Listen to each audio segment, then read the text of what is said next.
আজকে আপনাদের সাথে যেই টপিকটা নিয়ে আলোচনা করব সেই টপিকটা হলো বাংলাদেশ বিষয়াবলীর গুরুত্বপূর্ণ একটা টপিক। সেটা হলো বাংলাদেশের ভৌগোলিক অবস্থা এবং ভূপ্রকৃতি। এই টপিকটা থেকে কিন্তু বিভিন্ন ধরনের চাকরিতে যেমন প্রশ্ন আসে, পাশাপাশি বিভিন্ন ধরনের অ্যাডমিশন বা ভর্তি পরীক্ষায় কিন্তু এই জায়গা থেকে বারংবার প্রশ্ন চলে আসে। এজন্য এই টপিকটা আমরা খুব সুন্দরভাবে আজকের ক্লাসটা করার মাধ্যমে শিখব। পাশাপাশি এই টপিকটার যে প্রিভিয়াসের বিভিন্ন জায়গায় যে প্রশ্নগুলো আসছে সেটা কিন্তু পাশাপাশি সলভ করে ফেলবো। যেন আপনারা যখন এই টপিকটা পড়বেন, বিশেষ করে ভৌগোলিক অবস্থা, সেই ক্ষেত্রে অবশ্যই যেটা করবেন, বাজারের বিভিন্ন লাইব্রেরি থেকে বা যে কোনো লাইব্রেরি থেকে আপনি যেটা করবেন, একটা মানচিত্র কিনবেন। একটা হলো পৃথিবীর মানচিত্র একটা কিনবেন, এই পৃথিবীর মানচিত্রটা কিনবেন। পাশাপাশি বাংলাদেশের যে মানচিত্র আছে এই বাংলাদেশের মানচিত্রটা কিনবেন। কেন মানচিত্রটা কিনবেন? কারণ আপনার সামনে যদি পৃথিবীর একটা মানচিত্র থাকে এবং পাশাপাশি যদি বাংলাদেশের যে মানচিত্র সেই মানচিত্রটা যদি থাকে, তাহলে সেক্ষেত্রে যেটা ঘটবে আপনার পড়তে ভালো লাগবে। অর্থাৎ জিনিসগুলো আপনি মানচিত্রের মাধ্যমে জানতে পারবেন যে পৃথিবীর কোন কোন জায়গায় কোন কোন বিষয়গুলো আছে বা বাংলাদেশের কোন কোন জায়গায় কোন কোন বিষয়গুলো আছে। তো এইভাবে যদি আমরা চিত্রের মাধ্যমে বা মানচিত্রের মাধ্যমে পড়তে পারি, পড়াগুলো কিন্তু আমাদের কাছে ভালো লাগবে। কারণ অনেকের কাছে দেখা যায় জেনারেল নলেজ বা জিকেটা অনেক সময় কঠিন লাগে, বাট আপনি যদি জিনিসগুলো জানার জন্য পড়েন যে একটা বাংলাদেশ সম্পর্কে আমি পড়তেছি, বাংলাদেশের ভৌগোলিক অবস্থা, তাহলে বাংলাদেশের কোথায় কি আছে। আমরা কিন্তু বিভিন্ন জায়গায় বিভিন্ন সমুদ্র সৈকতে ঘুরতে যাই, আমরা বিভিন্ন পাহাড়ে বান্দরবন রাঙামাটিতে ঘুরতে যাই। তো বাংলাদেশের যে বান্দরবন বা রাঙামাটিতে কি কি পাহাড় আছে, কোন কোন দর্শনীয় জায়গা আছে, এগুলো জানার জন্য যখন আমরা পড়বো তখন দেখবো এই জিনিসগুলো পড়তে আমাদের ভালো লাগবে। যেহেতু আমরা বাংলাদেশে বাস করি, আমরা বাংলাদেশি, তাহলে সেক্ষেত্রে আমরা বাংলাদেশের এই বেসিক জিনিসগুলো জানা লাগবে। আর বেসিক জিনিসগুলো যখন আমরা জানবো তখন যেটা ঘটবে, এই জিনিসগুলো যখন পরীক্ষায় প্রশ্ন আসবে তখন আমরা উত্তরও করতে পারবো। তো আজকে আমাদের আলোচ্য বিষয় হলো বাংলাদেশের ভৌগোলিক অবস্থার প্রথম যেটা টপিক, এবং এই টপিকের ক্ষেত্রে আমরা কি কি পড়বো সেটা একটু আমরা দেখে নিই এবং তারপরে আমরা মূল পড়ায় প্রবেশ করব। তো প্রথমে আমরা পড়বো হলো বাংলাদেশের অবস্থান, অর্থাৎ বাংলাদেশ পুরা পৃথিবী, এটা যদি একটা পুরা পৃথিবী হয়, এই পুরা পৃথিবীর এই ক্ষুদ্র একটা জায়গায় কিন্তু বাংলাদেশটা অবস্থিত। এই বাংলাদেশটা এই পুরা পৃথিবীর সাপেক্ষে কোন অবস্থায় অবস্থান করতেছে সেটা আমাদের জানতে হবে। পাশাপাশি বাংলাদেশের ভৌগোলিক সীমানা সম্পর্কে জানতে হবে, অর্থাৎ বাংলাদেশের চারপাশে কি আছে, ভারতের পাশাপাশি কিন্তু মায়ানমারও আছে। তো কতটুকু জায়গা জুড়ে মায়ানমার আছে বা ভারত কোন কোন জায়গা জুড়ে আছে, এই বিষয়গুলো সম্পর্কে জানবো। পাশাপাশি বাংলাদেশের সীমান্ত দৈর্ঘ্য সম্পর্কে জানবো, বাংলাদেশের পরিচিতি সম্পর্কে জানবো, এই বাংলাদেশ নামটা কিভাবে আসলো, বা বাংলাদেশের কোন কোন বিভাগ আছে, কোন কোন জেলা আছে, কয়টা উপজেলা আছে, এই জিনিসগুলো সম্পর্কে জানবো। পাশাপাশি ছিটমহল সম্পর্কে জানবো। বাংলাদেশের কিন্তু কিছু কিছু জায়গা আগে ভারতের অন্তর্ভুক্ত ছিল, আবার ভারতের কিছু কিছু জায়গা বাংলাদেশের অন্তর্ভুক্ত ছিল। এই যে কতগুলো ছিটমহল ছিল বা এই ছিটমহল যে বিনিময়টা ঘটলো, এটা কবে ঘটলো, এই বিষয়গুলো সম্পর্কে জানতে হবে, কারণ এখান থেকেও কিন্তু বারংবার প্রশ্ন আসে। পাশাপাশি বঙ্গোপসাগর সম্পর্কে জানতে হবে, এই বঙ্গোপসাগর নিয়েও কিন্তু আমাদের বিভিন্ন ধরনের প্রশ্ন চলে আসে। তারপর আমাদের জানতে হবে বাংলাদেশের ভূপ্রকৃতি সম্পর্কে, বাংলাদেশের বিভিন্ন পাহাড় সম্পর্কে জানতে হবে। আমরা কিন্তু বিভিন্ন সময় বিভিন্ন জায়গায় ঘুরতে যাই, বিভিন্ন পাহাড়ে যাই, এই পাহাড়গুলো সম্পর্কে জানতে হবে, কোন কোন পাহাড়গুলো সবচেয়ে বিখ্যাত, কোন কোন পাহাড়গুলো বেশি উঁচু, এগুলো জানতে হবে। পাশাপাশি কিন্তু আমরা বিভিন্ন ধরনের ভ্যালিতে ঘুরতে যাই, যেমন সাজেক ভ্যালিতে আমরা কিন্তু প্রায় সময় ঘুরতে যাই। তো এই সাজেক ভ্যালি ছাড়াও আর কোন কোন জায়গাগুলো আছে এটা সম্পর্কে আমাদের জানতে হবে। বাংলাদেশের বিভিন্ন ধরনের ঝর্ণা আছে, ঝর্ণাগুলো জানতে হবে। জলপ্রপাত সম্পর্কে জানতে হবে, বিভিন্ন ধরনের লেক আছে, এই লেকগুলো সম্পর্কে জানতে হবে। বিভিন্ন ধরনের বিল আছে, চলন বিলের আমরা নাম প্রায় সময় শুনি, তো চলন বিল ছাড়াও আর কি কি বিল আছে এগুলো জানবো। বিভিন্ন ধরনের হাওর সম্পর্কে জানবো, বিভিন্ন ধরনের চর সম্পর্কে জানবো। সমুদ্র সৈকতে কিন্তু আমরা প্রায় সময় ঘুরতে যাই, আমরা কক্সবাজারে ঘুরতে যাই। তো কক্সবাজারে যে ঘুরতে যাই, কক্সবাজারে সমুদ্র দৈর্ঘ্য কত, বা আমরা কুয়াকাটাতে ঘুরতে যাই, কুয়াকাটা সম্পর্কে আমরা জানবো। পাশাপাশি বিভিন্ন ধরনের যে দ্বীপগুলো আছে এই দ্বীপগুলো সম্পর্কে জানবো। আমরা কিন্তু অনেক সময় মনপুরা মুভি দেখছি, তো এই যে মনপুরা মুভিটা যে আমরা দেখছি এটা কোন দ্বীপে হয়েছে, এই রিলেটেড যে তথ্যগুলো আছে এই তথ্যগুলো জানবো। অর্থাৎ আজকের পুরো লেকচারে আমরা এই সামগ্রিকভাবে এই সবগুলো সম্পর্কে আমাদের মোটামুটি ধারণা একবারে সুস্পষ্টভাবে ক্লিয়ার হয়ে যাবে। এই জন্য ক্লাসটা অবশ্যই আপনারা প্রথম থেকে শেষ পর্যন্ত মনোযোগ সহকারে দেখবেন। তারপরে মূল পড়াশোনা শুরু করি। তাহলে প্রথম আমরা যে টপিকটা দিয়ে শুরু করতেছি সেটা হলো বাংলাদেশের অবস্থা। তো বাংলাদেশের অবস্থা আসলে কার সাপেক্ষে আমরা জানতেছি? বাংলাদেশের যে একটা পুরা যদি একটা পৃথিবী হয়, পুরা যদি একটা পৃথিবী হয়, এই পৃথিবীর ভিতরে ক্ষুদ্র একটা জায়গা কিন্তু বাংলাদেশ। তো এই বাংলাদেশটা পৃথিবীর সাপেক্ষে কোথায় আমরা কিন্তু জানি।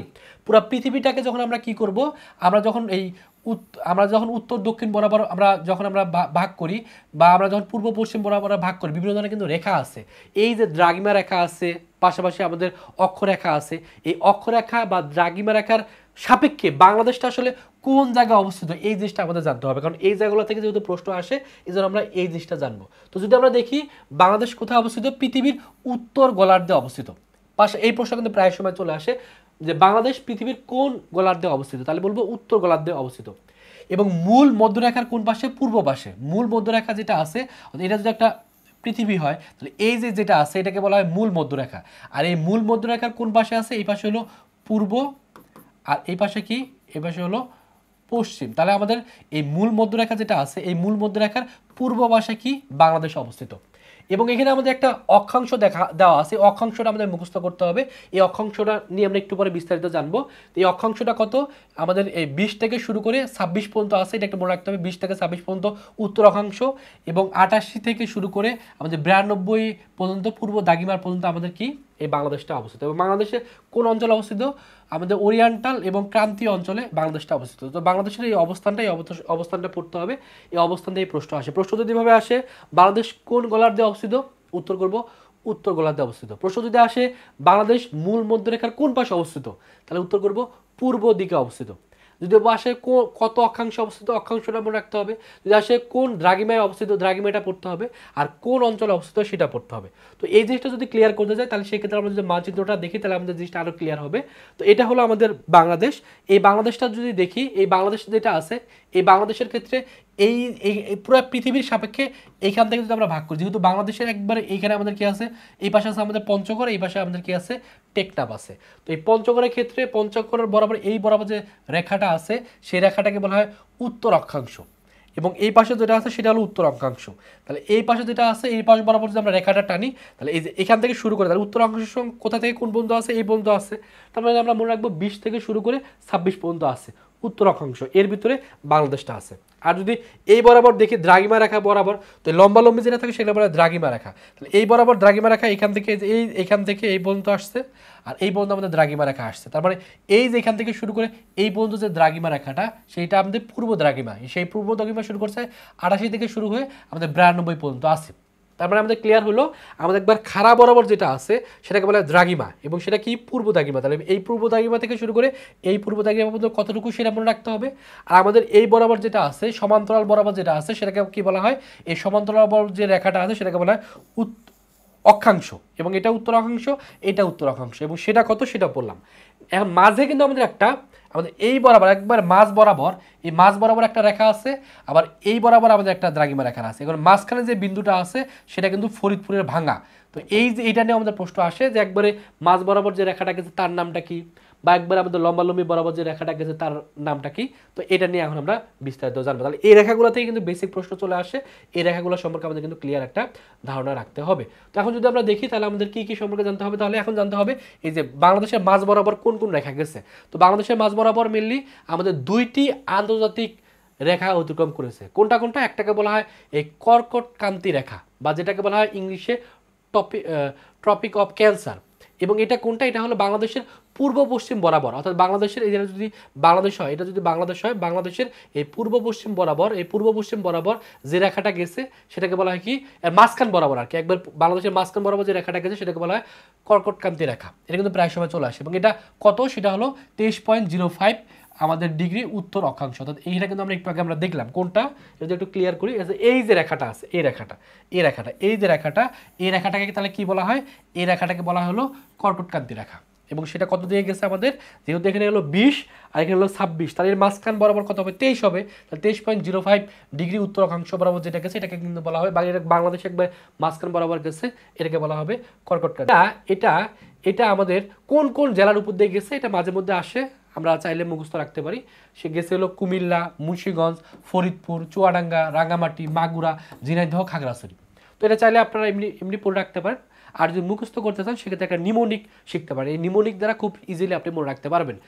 আপনি কীভাবে মনে রাখবেন, এই ছন্দটা এইভাবে মনে রাখবেন যে কুমিল্লার মুন্সি ফরিদ চুলায় রান্না করে মাগুর ও ঝিনুক খায়। অর্থাৎ কুমিল্লার মুন্সি, তার নাম কি ফরিদ, সে কি করে চুলায় রান্না করে মাগুর মাছ তো আমরা চিনি, ঝিনুকও তো চিনি, সেটা খায়। এটা কীভাবে মনে রাখবো, এই কুমিল্লার দ্বারা মনে রাখবো কুমিল্লা, মুন্সি দ্বারা মনে রাখবো মুন্সিগঞ্জ, ফরিদ দ্বারা মনে রাখবো ফরিদপুর, চুলা দ্বারা মনে রাখবো চুয়াডাঙ্গা, রান্না দ্বারা মনে রাখবো রাঙামাটি, মাগুর দ্বারা মনে রাখবো মাগুরা, আর ঝিনুক দ্বারা মনে রাখবো ঝিনাইদহ, আর খায়ের খ দ্বারা মনে রাখবো হলো খাগড়াছড়ি। তার মানে ওই যে আমাদের কর্কটক্রান্তি রেখাটা যেটা আছে এটা যদি বাংলাদেশ হয়, এই বাংলাদেশের একবারে যে মাঝ বরাবর যে আমাদের পূর্ব পশ্চিম বরাবর যেটা গেছে সেটা বাংলাদেশের কোন কোন এলাকার উপর দিয়ে গেছে। অবশ্যই বাংলাদেশের দিক দিয়ে বিভিন্ন এলাকা আছে, এই এলাকাগুলো কোন কোন এলাকা আছে সেই এলাকার নামগুলো কিন্তু এখানে আমরা দিয়ে দিছি।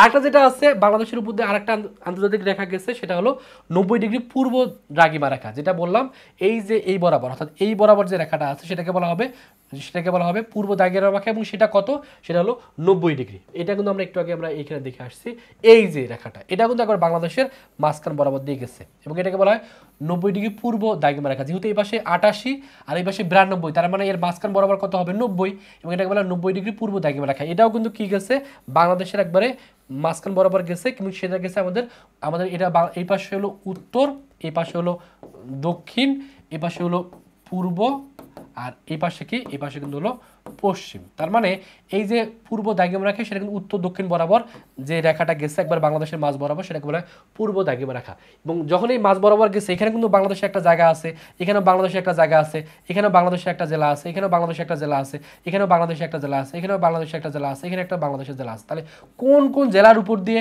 এই 90 ডিগ্রি পূর্ব দ্রাঘিমা রেখাটাকে গেছে সেই জেলার নামগুলো একটু জানতে। এর কোন কোন জেলা আছে সেটা একটু দেখি। আমাদের 90 ডিগ্রি পূর্ব দ্রাঘিমা রেখা অতিক্রান্ত জেলা কোনগুলা সেটা আমরা দেখতে পাচ্ছি, সেটা হলো ফরিদপুর, গোপালগঞ্জ, বাগেরহাট, বরগুনা, মানিকগঞ্জ, টাঙ্গাইল, জামালপুর, পিরোজপুর, শেরপুর। তো এটা চাইলে এভাবে পড়া যায়, মুখস্থ করলে আপনি এভাবে মুখস্থ করতে পারেন। আর যদি ছন্দ দিয়ে পড়তে চান তাহলে সেক্ষেত্রে এই ছন্দটা মনে রাখতে পারেন। 90 ডিগ্রি পূর্ব দ্রাঘিমা রেখা অতিক্রান্ত জেলাগুলো হলো ফরিদ, গোপাল, বাবর ও মানিক, টাঙ্গাইলের জামাপুরে, শেরপুরে গেল। তাহলে দেখেন এটা কয়েকজন বন্ধুর নাম আছে। ফরিদের বন্ধু হলো গোপাল, আরেকজন বন্ধু হলো বাবর, আরেকজন হলো মানিক। তাহলে ফরিদ, গোপাল, বাবর, মানিক টাঙ্গাইলের জামাপুরে, অর্থাৎ টাঙ্গাইলের জামা কিন্তু টাঙ্গাইলে কিন্তু বিভিন্ন ধরনের তাঁত শিল্প আছে, সেখানে কিন্তু বিভিন্ন ধরনের টাঙ্গাইলে কিন্তু ঐতিহ্যবাহী কিছু জামা আছে বা শাড়ি আছে। তো সেই জামা পরে কোথায় গেছে, শেরপুরে ঘুরতে গেছে। এটা আমরা কীভাবে মনে রাখতে পারি, তাহলে ফরিদ দ্বারা মনে রাখবো ফরিদপুর, গোপাল দ্বারা মনে রাখবো গোপালগঞ্জ, বাবর দ্বারা মনে রাখবো বাগেরহাট, মানিক দ্বারা বাগেরহাট, তারপর মানিক দ্বারা মনে রাখবো মানিকগঞ্জ, আর এখানে আরেকটা ব আছে, এই ব দ্বারা মনে রাখবো বরগুনা, টাঙ্গাইল দ্বারা মনে রাখবো টাঙ্গাইল, আর জামা দ্বারা মনে রাখবো জামালপুর, আর শেরপুর গেল তো জামালপুর, আর এই যে পরে প আছে, এই প দ্বারা মনে রাখবো পিরোজপুর, আর শেরপুর দ্বারা মনে রাখবো শেরপুর। তাহলে এইভাবে আমরা মনে রাখতে পারি 90 ডিগ্রি পূর্ব দ্রাঘিমা রেখা কার উপর দিয়ে অতিক্রম করছে। তারপর যেটা পড়তে হবে সেটা হলো এই যে এইটা যদি হয় কথা বাংলাদেশ, তাহলে বাংলাদেশের এই বরাবর একটা গেছে সেটাকে বলা হয় কি, পড়লে আসলে আমরা কর্কটক্রান্তি রেখা মাঝখান বরাবর। আবার এই বরাবর একটা রেখা আসছে সেটাকে কি বলা হয় 90 ডিগ্রি পূর্ব দ্রাঘিমা রেখা। তাহলে এই দুইটা রেখা একটা কিন্তু বিন্দুতে কিন্তু ছেদ করছে। এই যে ছেদবিন্দু, এই ছেদবিন্দু কিন্তু বাংলাদেশের একটা জায়গা বা সেই জায়গাটার নাম কি এটা কিন্তু প্রায় সময় চলে আসে। সেই জায়গাটা খুব ইম্পর্টেন্ট, সেটা হলো বাংলাদেশের উপর দিয়ে অতিক্রমকারী কর্কটক্রান্তি ও 90 ডিগ্রি দ্রাঘিমা রেখার ছেদবিন্দু যেটা, এই জায়গাটার নাম হলো ফরিদপুরের ভাঙা। ফরিদপুরের ভাঙা, অর্থাৎ ভাঙা হলো যে সেই জায়গাটার নাম, এবং সেটা পড়ছে ফরিদপুরের ভিতরে, এবং এটার নাম কি তাহলে মনে রাখবো, সেটা হলো ভাঙা। এই জায়গাটার নাম হলো ভাঙা, এটা কোথাকার, এটা হলো ফরিদপুরের। এটা মনে রাখবে, এটা কিন্তু মাঝে মধ্যে দিয়ে দেয় যে কর্কটক্রান্তি রেখা এবং 90 ডিগ্রি পূর্ব দ্রাঘিমা রেখা বাংলাদেশের কোথায় ছেদ করছে, তাহলে বলবো হলো ফরিদপুরের ভাঙায়। এটা ভাঙা কিন্তু একটা জায়গার নাম। ওকে, আচ্ছা, তাহলে এটা আমাদের পড়া হয়ে গেল। তাহলে আমরা জিনিসটা ক্লিয়ার করলাম, এই বিন্দুটার কথাই আমি বলতেছি, এই বিন্দুটার নামই কিন্তু ভাঙা, মানে এই বিন্দুটার জায়গাটার নাম হলো ভাঙা, সেটা ফরিদপুরের ভিতরে পড়ছে। ওকে, তো এখন আমরা জানবো কি, এখন আমরা জানবো বাংলাদেশে আর কিছু তথ্য আছে, এই তথ্যগুলো একটু জানতে হবে। এই তথ্যগুলো থেকে মাঝে মধ্যে প্রশ্ন চলে আসে। বাংলাদেশের প্রতিবাদ স্থান কোনটি, সেটা হলো চিলির নিকট, অর্থাৎ এটা হলো মেনলি আমাদের, আমরা তো জানি এটা, এই জিনিসটা একটু বুঝাই, প্রতিবাদ স্থান বলতে কি বোঝায়, যে এটা তো একটা পৃথিবী, তাই না? পৃথিবী কিন্তু আমরা জানি কি গোল, তো এই গোল, এই বিন্দুর অপোজিটে কিন্তু অবশ্যই একটা বিন্দু আছে, তাই না? তো সেই যে বিন্দু, একটা জায়গার অপোজিটে যে বিন্দু, সেই বিন্দুটাকে কি বলা হবে, জাস্ট আমি যদি একটু বোঝানোর জন্য যদি আপনাদের একটু দেখাই, ধরে নিলাম, আচ্ছা কথা বোঝানোর জন্য বলতেছি, এটা একটা পৃথিবীর এই পাশে যদি একটা সার্ফেস থাকে বা এই পাশে যদি একটা দেশ থাকে, তার অপোজিটে কিন্তু অবশ্যই আর একটা দেশ আছে, যেহেতু গোল জিনিসটা। তাহলে সেক্ষেত্রে সেটাই বলছে যে বাংলাদেশের অপোজিটে তাহলে কোন দেশটা আছে, সেটা হলো চিলির নিকট প্রশান্ত মহাসাগর। এটা কিন্তু মাঝে মধ্যে কিন্তু প্রশ্ন চলে আসে। লন্ডনে গ্রিস মান মন্দির থেকে ঢাকার সময়ের পার্থক্য কত? সেটা হলো আমাদের 6 ঘন্টা পার্থক্য, এটা মনে রাখতে হবে। আর এখানে জিএমটি দ্বারা বোঝা হলো, এটা কিন্তু মাঝে মধ্যে পূর্ণরূপটাও চলে আসে, যে পূর্ণরূপটা কি, জিএমটি দ্বারা কি বোঝায় সেটা পড়তে হবে, গ্রিনউইচ মিন টাইম। আর 1 ডিগ্রি পার্থক্যের জন্য 4 মিনিটের পার্থক্য হয়।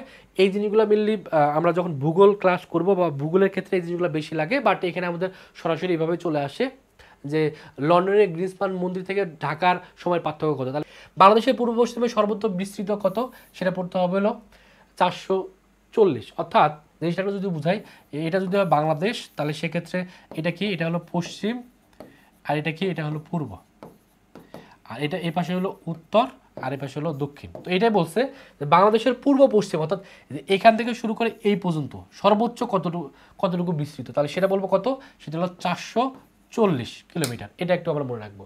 আর বাংলাদেশের উত্তর পশ্চিম থেকে দক্ষিণ পূর্ব প্রান্ত পর্যন্ত সর্বোচ্চ কতটুকু, অর্থাৎ এই যে বাংলাদেশের দেখো, আমরা একটু দেখেন যে উত্তর আর পশ্চিম, অর্থাৎ এই যে বিন্দু, এবং আরেকটা কি দক্ষিণ, এই যে দক্ষিণ পূর্ব, অর্থাৎ এই বিন্দু, অর্থাৎ এখান থেকে এই যে বিন্দুটা আছে এই পর্যন্ত আসলে কত কিলোমিটার সর্বোচ্চ বিস্তৃত, তাহলে সেটা বলবো কত, এই বরাবর যেটা আছে সেটা হলো 760 কিলোমিটার। আর যদি বলে টেকনাফ হতে তেঁতুলিয়ার দূরত্ব কত, আমরা জানি এই জায়গায় আছে কি, এই জায়গায় আছে হলো আমাদের আছে তেঁতুলিয়া, আর এই জায়গায় কি আছে টেকনাফ, তাহলে টেকনাফ থেকে তেঁতুলিয়া কতটুকু, তাহলে সেটা বলবো কত, সেটা হলো 914 থেকে 920। এটাও কিন্তু মাঝে মধ্যে কিন্তু এমসিকিউ দিয়ে দেয়। বাংলাদেশের মোট আয়তন কত, এটা তো মুখস্থ রাখতে হবে, পুরো বাংলাদেশের আয়তনটা কত এটা তো আমরা মনে রাখতে হবে, যে 1,47,570 বর্গ কিলোমিটার। আর এটা যদি বর্গ মাইলে বলে তাহলে সেক্ষেত্রে কত হবে, 56,977 বর্গ মাইল। আর ছিটমহল কিন্তু বিনিময় হয়েছে, এই ছিটমহল বিনিময়ের ফলে কিন্তু আমাদের বাংলাদেশের আয়তনটা বৃদ্ধি পাইছে, কিছু বৃদ্ধি পাইছে। সেটা কত, আগে ছিল হলো 1,47,570, আর এখন হয়েছে কত, 610। এটা হলো ছিটমহল বিনিময়ের পরে। তো প্রশ্ন যদি শুধুমাত্র বলে বাংলাদেশের মোট আয়তন কত, তখন কিন্তু আমরা এটাই দিব, যেহেতু এটা আসলে ছিটমহল বিনিময়ের পরে বাংলাদেশের মোট আয়তন এটা আসলে অফিসিয়ালি নাই। এর জন্য যদি প্রশ্ন স্পেসিফিকভাবে বলে দেয় যে ছিটমহল বিনিময়ের পরে কত, সেক্ষেত্রে এটা বলবো। আর যদি প্রশ্ন না বলে, জাস্ট বলে বাংলাদেশের মোট আয়তন কত, তাহলে সেক্ষেত্রে কিন্তু আমরা 1,47,570 বলবো। আমাদের কিন্তু সমুদ্র নিয়ে কিন্তু একটা আমাদের ভারতের সাথে কিছু দ্বন্দ্ব ছিল, পাশাপাশি মায়ানমারের সাথে কিছু দ্বন্দ্ব ছিল, এবং সেখানে কিন্তু আমরা সমুদ্রের এই যে এপাশে যে বঙ্গোপসাগর আছে, বঙ্গোপসাগরের কিছু জায়গা কিন্তু আমরা পাইছি। তো এই জায়গাটা পাওয়ার পর আমাদের আয়তনটা কিন্তু বৃদ্ধি পাইছে। সমুদ্র জয়ের পরে বাংলাদেশের মোট আয়তন হয়েছে 2,47,677 বর্গ কিলোমিটার। তারপর যদি বলে বাংলাদেশের নদী অঞ্চলের আয়তন কত, সেটা হলো 9,405 বর্গ কিলোমিটার। বাংলাদেশের বনাঞ্চলের আয়তন কত, অর্থাৎ বিভিন্ন ধরনের যে বন আছে, বনের আয়তনগুলো কত, সেটা হলো এই যে 21,657 বর্গ কিলোমিটার। সেটা যদি আমরা মিলিয়নে বলি তাহলে 2.57 মিলিয়ন হেক্টর। তো এই তথ্যগুলো পড়তে হবে, কারণ এই তথ্যগুলো মুখস্থ করতে হবে, এবং এই তথ্যগুলো থেকে হুবহু প্রশ্ন চলে আসে। সো এই জিনিসগুলো কিন্তু আমাদের ভালো করে জানতে হবে। আচ্ছা, এখন আমাদের একটু জানতে হবে বিশ্বে বাংলাদেশের অবস্থান আয়তনের পৃথিবীতে বাংলাদেশ কত। বাংলাদেশ হলো 94তম, জনসংখ্যা পৃথিবীতে বাংলাদেশের অবস্থান হলো 8ম, এশিয়া মহাদেশে জনসংখ্যা হলো 5ম, মুসলিম বিশ্বের জনসংখ্যায় বাংলাদেশের অবস্থান হলো 4র্থ, আয়তনে দক্ষিণ এশিয়ায় বাংলাদেশের অবস্থান হলো 4র্থ, জনসংখ্যায় দক্ষিণ এশিয়ার বাংলাদেশের অবস্থান হলো 3য়। এই জিনিসগুলো জাস্ট একবার করে দেখে নেব, মাঝে মধ্যে প্রশ্ন আসে, এটা জাস্ট একবার করে দেখে রাখবো। এখন আমরা জানবো হলো যে বাংলাদেশের ভৌগোলিক যে সীমানা আছে, এই সীমানাগুলো সম্পর্কে জানবো। কারণ বাংলাদেশের ভৌগোলিক সীমানা এর জন্য জানতে হবে যেহেতু বাংলাদেশের চারপাশে ভারত আছে, ভারতের সাথে কিন্তু মাঝে মধ্যে দেখা যায় বিভিন্ন সীমানায় বিজিবির সাথে বাংলাদেশের যে বিজিবির সাথে ভারতের বিএসএফ এর বিভিন্ন ধরনের ক্লাশ হয়। তো এই জন্য আমাদের এই সীমানাগুলো একটু ভালো করে জানতে হবে। যেহেতু আমরা বাংলাদেশের নাগরিক, বাংলাদেশের চারপাশে কোথায় কোন দেশগুলো আছে সেটা যদি ভালো করে জানি, তাহলে বাংলাদেশ সম্পর্কে আমাদের জানা ভালো হবে। তো সেক্ষেত্রে আমরা যদি জানি যে বাংলাদেশের সীমানায় আছে 2টি দেশ, কোন কোন দেশ আছে, একটা আছে হলো ভারত, একটা আছে ভারত, আর একটা আছে মিয়ানমার। তো বাংলাদেশের সীমান্তে ভারতের প্রদেশ কয়টি, এটা কিন্তু মাঝে মধ্যে আসে, মনে রাখতে হবে 5টি প্রদেশ। সেটা কি কি, একটা হলো আসাম, ত্রিপুরা, মিজোরাম, মেঘালয়, আর হলো পশ্চিমবঙ্গ। তো এটা চাইলে আমরা একটা ছন্দর মাধ্যমে মনে রাখতে পারি। ছন্দটা কি, যে আমি ত্রিভুবনের ম্যাপ আঁকি, এই একটা লাইন দ্বারা আমরা বাংলাদেশের সীমান্ত যে এই যে এটা যে বাংলাদেশ, এই যে বাংলাদেশটা আছে, এই বাংলাদেশের সীমানা কি আছে, চারপাশে কিন্তু ভারত আছে। তো ভারতের গুলা কি মনে রাখবো, আমি যে আছে, দ্বারা মনে রাখবো কি আসাম। তারপর কি আছে মি দ্বারা মনে রাখবো মিজোরাম। তারপর ত্রি দ্বারা মনে রাখবো ত্রিপুরা। তারপর হচ্ছে ম্যাপ, ম দ্বারা মনে রাখবো মেঘালয়, আর প দ্বারা মনে রাখবো কি পশ্চিমবঙ্গ। তাহলে আমি জাস্ট একটা লাইন দ্বারা আমরা মনে রাখতে পারবো যে বাংলাদেশের সীমান্তে যে ভারতের 5টা প্রদেশ আছে, মানে বাংলাদেশের সীমান্তের সাথে লাগা 5টা প্রদেশ আছে, সেটা কি আমি ত্রিভুবনের ম্যাপ আঁকি, এটা দ্বারা আমরা মনে রাখতে পারবো।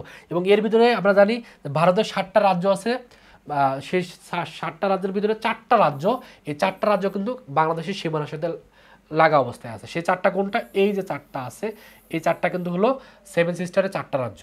মিয়ানমার যেহেতু আমরা জানি ভারতের সাথে লাগানো আছে, পাশাপাশি মিয়ানমারের সাথে বাংলাদেশের সীমানা সংযুক্ত আছে। তো মিয়ানমারের সাথে 2টা প্রদেশ আছে, এটা মনে রাখতে পারি এভাবে, চিরাখাই। চিরাখাই এই লাইন দ্বারা আমরা মনে রাখতে পারবো। চ দ্বারা মনে রাখবো চীন প্রদেশ।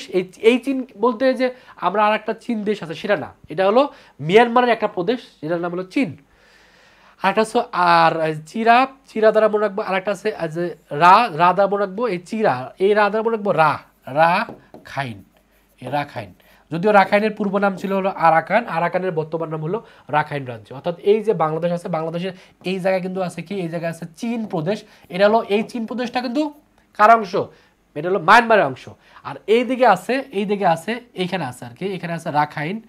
রাখাইন আমরা বলি যে রোহিঙ্গারা কিন্তু ওই রাখাইন থেকে আসছে বা আরাকান থেকে আসছে। তো ওইটাও কার অংশ, সেটা কিন্তু আমাদের মিয়ানমারের অংশ। ওকে, তো এই জিনিসগুলো জানতে হবে। তাহলে আমরা কি ক্লিয়ার করি আবার, যে বাংলাদেশের সাথে 2টা দেশের সীমানা আছে, একটা হলো ভারত, ভারতের যে সীমানা আছে, ভারতের কয়টা রাজ্যের সাথে একবার কানেক্টেড, সেটা হলো 5টা। সেই 5টা আমরা কীভাবে রাখবো, আমি ত্রিভুবনের ম্যাপ আঁকি। 2টা প্রদেশের সাথে কানেক্টেড আছে, সেটা হলো চিরাখাই, চিরা দ্বারা মনে রাখবো চীন, আর একটা রা দ্বারা মনে রাখবো রাখাইন বা আরাকান। ওকে, তাহলে এই জিনিসটা আমরা ক্লিয়ার হয়ে গেলাম। এখন আমাদের জানতে হবে এই বাংলাদেশের চারপাশে কোথায় কি আছে, এটা একটু জানতে হবে, কারণ এই জায়গাগুলো থেকে যেহেতু প্রশ্ন বারংবার আসে, এটা একটু ক্লিয়ার করি। বাংলাদেশের উত্তরে, তো এটা জানি এটা হলো উত্তর, এই যে বাংলাদেশ, এই যে এখানে যেটা আঁকা আছে, এই যে এটা লাল করে দিচ্ছি, এই যে অংশটা, এটা কিন্তু বাংলাদেশ। আর এই পাশে কি, এই পাশে হলো দক্ষিণ, এই পাশে হলো পশ্চিম, আর এই পাশে কি, এই পাশে হলো পূর্ব। তো বাংলাদেশের উত্তরে কি কি আছে, এই উত্তর অংশে কি কি আছে, ভারতের পশ্চিমবঙ্গ আছে। অর্থাৎ এই জায়গায় কিন্তু ভারতের কি আসছে, পশ্চিমবঙ্গ আছে, পাশাপাশি আসাম আছে, পাশাপাশি কি আছে, মেঘালয় আছে। তাহলে আমরা এই আসামটা কিন্তু এই পাশ থেকে যে এই পাশেও গেছে, তার মানে আসামের অংশটা কিন্তু পূর্ব দিকেও আছে। অর্থাৎ আমাদের উত্তরেও আসাম আছে, বাংলাদেশের উত্তরেও আসাম আছে, আবার পূর্ব দিকে কিন্তু একটু আসামের অংশ আছে। বাংলাদেশের পূর্বে কি কি আছে, তাহলে বাংলাদেশের পূর্বে কি কি আছে বললাম, আসামের অংশটুকু এখানে একটু আছে। তারপর ত্রিপুরা আছে, এই জায়গাটা কিন্তু বলা হয় ত্রিপুরা। তারপর আছে মিজোরাম, এই জায়গায় আছে মিজোরাম, এই যে অংশটাকে বলা এই যে অংশটা, এটা বলা মিজোরাম আছে। আর এই পাশে কি আছে, এই পাশে আমি বললাম এই পাশে কিন্তু মায়ানমারও আছে। মায়ানমারে কি কি আছে, ওই যে চীন প্রদেশ আছে আর রাখাইন আছে।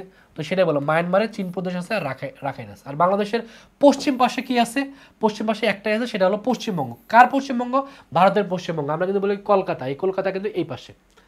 তারপর হলো বাংলাদেশের দক্ষিণে কি কি আছে, দক্ষিণে তো আমরা জানি বঙ্গোপসাগর। তো শুধুমাত্র বঙ্গোপসাগরে আছে তা না, পাশাপাশি কিন্তু এই বঙ্গোপসাগরের এই জায়গায় কি আছে, এই জায়গায় ভারতের একটা আছে, রাজ্য আছে, সেটা হলো কেন্দ্রীয় শাসিত রাজ্য আছে, সেটা হলো ভারতের আন্দামান এবং নিকোবর দ্বীপপুঞ্জ। এটা কিন্তু একবারে বঙ্গোপসাগরে একবারে এই জায়গায় আর কি পড়ছে। হ্যাঁ, ওটা হলো মালয়েশিয়ার ওইদিকে পড়ে গেছে আর কি। তো সেটা কিন্তু দক্ষিণ অংশে। তো মাঝে মধ্যে কিন্তু প্রশ্ন চলে আসে, ভারতের আন্দামান নিকোবর দ্বীপপুঞ্জ বাংলাদেশের কোন পাশে আছে, তাহলে বলতে হবে দক্ষিণ পাশে আছে। হ্যাঁ, দক্ষিণ পাশে আমরা শুধু মনে করি শুধুমাত্র বঙ্গোপসাগর আছে। হ্যাঁ, বঙ্গোপসাগর আছে, এই বঙ্গোপসাগরের ভিতরেই এখানে কিন্তু একটা দ্বীপ আছে, সেই দ্বীপটা আমার নাম হলো ভারতের আন্দামান নিকোবর দ্বীপপুঞ্জ। এটা কিন্তু ভারতের অংশ।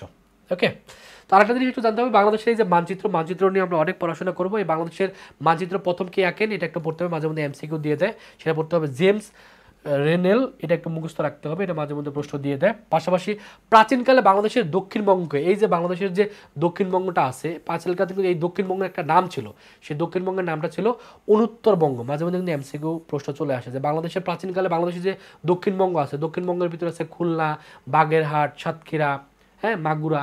এই যে দক্ষিণবঙ্গগুলো আছে, এই দক্ষিণবঙ্গের একটা নাম ছিল, সেই নামটা কি, সেটা হলো অনুত্তরবঙ্গ। এটা কিন্তু আমাদের একটু পড়তে হবে। ওকে, আচ্ছা, এখন আমাদের জানতে হবে বাংলাদেশের যে সীমানা দৈর্ঘ্যগুলো আছে, এই সীমানা দৈর্ঘ্যটা একটু পড়তে হবে, কারণ সীমানা দৈর্ঘ্য থেকে মাঝে মধ্যে প্রশ্ন আসে। তবে একটা নোট আমরা ভালো করে মনে রাখবো। কি নোট মনে রাখবো, নোটটা হলো বাংলাদেশের সাথে ভারতের সীমানা নাই ঢাকায় আর হলো বরিশালের, কারণ যেহেতু এটা যদি বাংলাদেশ হয়, এ বাংলাদেশ একেবারে মাঝখানে যেহেতু ঢাকা, এই ঢাকার সাথে কিন্তু ভারতের কোনো সীমানা নাই। পাশাপাশি বরিশালটাও একবার ভিতরে পড়ে গেছে, যদিও অনেকগুলো নাই, মাঝে মধ্যে এই দুইটার এমসিকিউ বেশি আসে। ঢাকা এবং বরিশালের সাথে আমাদের ভারতের কোনো সীমান্ত নাই। এখন যদি প্রশ্ন চলে আসে, কি আসে, বাংলাদেশের মোট সীমান্ত দৈর্ঘ্য কত, এটা মিলে দুইটা তথ্য দেওয়া আছে। একটা আছে মাধ্যমিক ভূগোল বই থেকে আমরা একটা তথ্য কালেক্ট করছি, আর হলো বিজিবি বাংলাদেশ বর্ডার গার্ডের তথ্য অনুযায়ী আমাদের একটা তথ্য আছে। তো দুইটাই পড়তে হবে, এমসিকিউ অপশন যেটা থাকবে সেটা কিন্তু আমাদের উত্তর করতে হবে। তো যদি বলে বাংলাদেশের মোট সীমান্ত দৈর্ঘ্য কত, তাহলে সেক্ষেত্রে বলবো হলো 5138 কিলোমিটার, এবং সেটা যদি মাইলে বলে, মাইলে কত, সেটা হলো 2928। আর মাধ্যমিক ভূগোল বই অনুযায়ী হলো 4711 কিলোমিটার। আবার বলতেছি, অপশনে কিন্তু দুটো থাকতে পারে, মানে অপশনে যদি এই তথ্যটা দেওয়া থাকে তাহলে এটা দেখাবো, আর অপশনে যদি মাধ্যমিক ভূগোল বইয়ের তথ্য দেওয়া থাকে তাহলে এটা দেখাবো, অর্থাৎ দুইটাই পড়তে হবে। তো অপশনে একসাথে দুইটা কখনোই থাকবে না। বাংলাদেশের সমুদ্র উপকূলীয় সীমা দৈর্ঘ্য কত, অর্থাৎ সমুদ্র, অর্থাৎ বাংলাদেশ, এটা ধরে এটা যদি বাংলাদেশ হয় কথার কথা, সমুদ্রের সাথে কতটুকু সীমানা আছে, সেটা হলো 711 কিলোমিটার, এবং সেটা মাইলে নিলে হয় 4445 কিলোমিটার। তারপর হলো বাংলাদেশের স্থল সীমা, সেটা হলো 4000, অর্থাৎ বাংলাদেশের স্থল সীমা কত, স্থলভাগ অর্থাৎ আসলে 4427। বাংলাদেশের সাথে ভারতের সীমানা দৈর্ঘ্য কত, সেটা হলো 4156 কিলোমিটার। তারপর বাংলাদেশের সাথে মিয়ানমারের সীমান্ত কত, এটা 271 কিলোমিটার। সো এই তথ্যগুলো একটু পড়তে হবে মাঝে মধ্যে, এই তথ্যগুলো থেকে একটু মনে রাখি। এই যে আমাদের বাংলাদেশের সাথে ভারতের যে সীমানাটা আছে, এই সীমানা যখন মানে চিহ্নিত করছে, সেই চিহ্নিত করার সময় একটা আমাদের চিহ্নিত করার জন্য একটা গ্রুপ করা হয়, সেটাকে বলা হয় হলো জয়েন্ট বাউন্ডারি ওয়ার্কিং গ্রুপ। এই জয়েন্ট বাউন্ডারি ওয়ার্কিং গ্রুপ সম্পর্কে জানতে হবে। এরা কি করছে, এরা বাংলাদেশের সাথে ভারতের যে সীমানা, সেই সীমানাটা চিহ্নিতকরণ করছে। কারণ বাংলাদেশের চারপাশে যেহেতু ভারত, এটা তো একটা সীমানা করে দিতে হবে বা একটা বর্ডার লাইন করে দিতে হবে। এই বর্ডার লাইনটা কারা করছে, সেটা হলো জয়েন্ট বাউন্ডারি ওয়ার্কিং গ্রুপ কিন্তু করছে। এটা কিন্তু মাঝে মধ্যে এমসিকিউ দিয়ে দেয় যে বাংলাদেশ এবং ভারতের মধ্যে যে সীমানাটা আছে, এই সীমানাটা কে চিহ্নিত করে দিচ্ছে, সেটা দিচ্ছে হলো জয়েন্ট বাউন্ডারি ওয়ার্কিং গ্রুপ। তো এটা আমাদের একটু পড়তে হবে। আচ্ছা, তারপরে এখন যদি আলোচনা করি, এখন আমরা কি নিয়ে আলোচনা করব, এখন আলোচনা করবো হলো যে বাংলাদেশের যে সমুদ্র সীমা, এই সমুদ্র সীমা সম্পর্কে একটু জানতে হবে। তো সমুদ্র সীমা থেকে কিন্তু মাঝে মধ্যে প্রশ্ন দিয়ে দেয়, তো সমুদ্র সীমানা সম্পর্কে একটু জানতে হবে। সেক্ষেত্রে আমাদের কি কি জানতে হবে, যে এইটা কিন্তু প্রায় সময় এমসিকিউ দিয়ে দেয় যে 1 নটিক্যাল মাইল সমান কত কিলোমিটার, তাহলে মনে রাখবো 1.85 কিলোমিটার, এবং সেটা যদি ফুটে হিসাব করে মাঝে কিন্তু ফুটে আসে, সেটা হলো 6080 ফুট। রাজনৈতিক সমুদ্র সীমা, এটা প্রায় সময় দিয়ে দেয়, বা সেটাকে ইংরেজিতে বলা হয় টেরিটোরিয়াল সমুদ্র সীমা, সেটা কত 12 নটিক্যাল মাইল, এবং সেটা কিলোমিটার নিলে 22.22 কিলোমিটার। যদি বলে অর্থনৈতিক সমুদ্র সীমা কত, বা সেটাকে ইংলিশে বলা হয় এক্সক্লুসিভ ইকোনমিক জোন, সেটা হলো 200 নটিক্যাল মাইল, এবং সেটা কিলোমিটারে নিলে কত হবে, কিলোমিটারে নিলে এটা হবে 370.4 কিলোমিটার। যদি বলা বাংলাদেশের মহিষপান, সেটা কত নটিক্যাল মাইল, সেটা হলো 354 নটিক্যাল মাইল। অর্থাৎ সমুদ্রে যে আমরা কিন্তু নর্মালি যে পথগুলো মাপি, সেটা কিন্তু কিলোমিটারে মাপি, 1 কিলোমিটার 2 কিলোমিটার, আর সমুদ্রের যে সীমানাগুলো সেটা কিন্তু নটিক্যাল মাইলে হিসাব করা হয়। তো সেক্ষেত্রে রাজনৈতিক সমুদ্র সীমা কত, অর্থনৈতিক সমুদ্র সীমা কত, এটা কিন্তু জানতে হবে। কারণ একটা দেশ কিন্তু চাইলেই তার সমুদ্রের একটা সীমানা আছে, সেই সীমানার বাইরে কিন্তু যাইতে পারে না। যখনই বাইরে যাবে তখন কিন্তু অন্য দেশের বর্ডার গার্ড এসে তাদের কিন্তু ধরে নিয়ে যাবে। এরকম কিন্তু প্রায় সময় ঘটে, দেখা যায় বাংলাদেশের জেলেদের ভারতের যারা আছে তারা কিন্তু ধরে নিয়ে যায়। কেন ধরে নিয়ে যায়, কারণ বাংলাদেশে একটা সমুদ্র সীমানা আছে, সেই সীমানা অতিক্রম করলে সেটা অন্য দেশের সীমানা, অন্য দেশের সীমানায় যদি পারমিশন ছাড়া যাওয়া হয় তারা কিন্তু ধরে ফেলবে। এই জন্য এই সমুদ্র সীমানাগুলো জানতে হবে, যে অর্থনৈতিক সমুদ্র সীমানা কত, অর্থাৎ বাংলাদেশের যে সমুদ্র আছে বঙ্গোপসাগর, তার ভিতরে কতটুকু এলাকা জুড়ে আমরা অর্থনৈতিক কর্মকাণ্ড করতে পারবো, সেটা হলো 200 নটিক্যাল মাইল। আর বাংলাদেশের মহিষপান, অর্থাৎ বাংলাদেশের মহিষপান কতটুকু এলাকা পর্যন্ত বঙ্গোপসাগরে, সেটা একটু মনে রাখতে হবে। আর বাংলাদেশের মোট সমুদ্র অঞ্চল কত, সেটা একটু পড়তে হবে 1,18,813 বর্গ কিলোমিটার। তো এটা একটু জানতে হবে। পাশাপাশি আমাদের আর কি জানতে হবে, পাশাপাশি আরেকটা বিষয় জানতে হবে, যেহেতু এই সমুদ্র সীমানায় কিন্তু আমাদের মিয়ানমারের সাথেও আমাদের দ্বন্দ্ব ছিল, পাশাপাশি ভারতের সাথেও দ্বন্দ্ব ছিল। এই মিয়ানমার এবং ভারতের সাথে সেই দ্বন্দ্বর যে একটা মামলা হয়েছিল, সেই মামলার রায়ও কিন্তু বাংলাদেশ বিজয়ী হয়েছে, বা বাংলাদেশ সমুদ্র সীমা অর্জন করছে। তো কত কত সমুদ্র সীমানাগুলো অর্জন করছে, সেই সমুদ্র সীমানা সম্পর্কে আমাদের এখন জানতে হবে। এর ভিতরে বাংলাদেশের সাথে মিয়ানমারের যে মামলাটা হয়, সেই মামলাটা যে আদালতে হয়, সেটা হলো ITLOS, এর পুনরূপটা একটু পড়তে হবে, মাঝে মধ্যে এই পুনরূপটা আসে, এবং সেটা কোথায় অবস্থিত, এই আদালতটা কিন্তু জার্মানির হামবুর্গ অবস্থিত, এটা একটু পড়তে হবে। এই রায়টা কবে হয়, রায়টা মাঝে মধ্যে সালটা একটু পড়তে হবে, 2012 সালে হয়, এবং এই রায়টা হয় ন্যায্যতার ভিত্তিতে। বাংলাদেশ রায় সমুদ্র পায়, অর্থাৎ মিয়ানমারের থেকে বাংলাদেশ একটা সমুদ্র পায়, সেটা কত 1,51,631 বর্গ কিলোমিটার। কারণ আমরা জানি ওই বঙ্গোপসাগরের আশপাশে কিন্তু মিয়ানমার, তো মিয়ানমার কিন্তু বাংলাদেশের একটা এলাকা কিন্তু দখল করে রাখছিল। পরবর্তীতে একটা মামলা করা হয় বাংলাদেশ বনাম মিয়ানমারের একটা মামলা করা হয়, সেটা কারণ এই যে মামলাগুলো আছে এই মামলা কিন্তু আন্তর্জাতিক যে আদালত সেগুলো থেকে কিন্তু করতে হবে। কারণ এই মামলাগুলো যেহেতু একটা দেশের সাথে একটা দেশের যখন ক্লাশ চলে বা একটা দেশের সাথে একটা দেশের যখন কোনো মানে জায়গা নিয়ে বিবাদ চলে, সেটা কিন্তু দেশীয় কোনো আদালত এটা রায় দিতে পারবে না, তখন তাকে আন্তর্জাতিকভাবে বিভিন্ন যে আদালতগুলো আছে সেখানে কিন্তু শরণাপন্ন হতে হবে। তো বাংলাদেশ কিন্তু সে জার্মানির হামবুর্গে অবস্থিত যে আদালত আছে সেখানে মামলা করে এবং সেটা মামলা রায় কিন্তু বাংলাদেশ বিজয় হয়। তো রায়টা কবে দেয়, কত সালে, সেটা একটু পড়তে হবে। পাশাপাশি ভারতের সাথেও আমরা মামলা হয় একটা সমুদ্র সীমা নিয়ে, সেটা হয় নেদারল্যান্ডের হেগে অবস্থিত পিসিএ, এটা একটা আদালত। এই পিসিএ আদালতে যে মামলাটা হয় সেই মামলার রায়টা কবে হয়, 2024 সালে, এবং এই রায়েও কিন্তু বাংলাদেশ বিজয়ী হয় এবং বাংলাদেশ কিন্তু ভারতের কাছ থেকে সমুদ্র পায়। সেই সমুদ্রটা কতটুকু, সেটা হলো 19,467 বর্গ কিলোমিটার জায়গা কিন্তু ভারতের কাছ থেকে বাংলাদেশের এই সমুদ্র সীমাটা জয় করে। তো এখান থেকে আমাদের কী কী পড়তে হবে, এখানে ইম্পর্টেন্ট হলো এটাই যে এই বাংলাদেশ বনাম মিয়ানমারের যে মামলাটা হলো সেই মামলার রায়টা কবে হয়েছে, 2012 সালে। আবার বাংলাদেশ বনাম ভারতের যে মামলাটা হয়েছিল সেই মামলার রায়টা কবে হয়েছে, 2024 সালে। তো বাংলাদেশ বনাম ভারতের মামলাটা কোন আদালতে হয়েছে সেটা পড়তে হবে, বাংলাদেশ বনাম মিয়ানমারের মামলাটা কোন আদালতে হয়েছে সেটা পড়তে হবে। সো এই জিনিসগুলো কিন্তু ম্যাক্সিমাম সময় বেশি বেশি দিয়ে দেয়। সো এই জিনিসগুলো কিন্তু আমাদের অবশ্যই পড়তে হবে। তো এখন আমাদের বাংলাদেশের যে সীমান্ত আছে সেই সীমান্তে কিন্তু কী কী আছে, আমাদের সীমান্তে আমাদের মায়ানমারের প্রদেশ আছে দুইটা, যেটা পড়ে আসলাম, চীন প্রদেশ আর রাখাইন প্রদেশ, আরটা আছে ভারতের। তো এই জিনিসগুলো একটু আমাদের ক্লিয়ার হতে হবে, কারণ এই যে জায়গাগুলো থেকে যেহেতু একবারে একটু ডিপ থেকে প্রশ্ন আসে, তো এই জিনিসগুলো যদি ক্লিয়ার না হয় সেক্ষেত্রে আমাদের উত্তর করতে অসুবিধা হয়। তো এটা যদি একটা মানচিত্র দিয়ে দেখায়, এই যে আছে এটা কিন্তু কি, একটু আমি দ্রুত দেখাই, এই যে জায়গাটা আছে এটা কি, এটা হলো বাংলাদেশ। হ্যাঁ, এটা কি, এই যে লাল যে আঁকতেছে এটা কিন্তু এটা হলো বাংলাদেশ।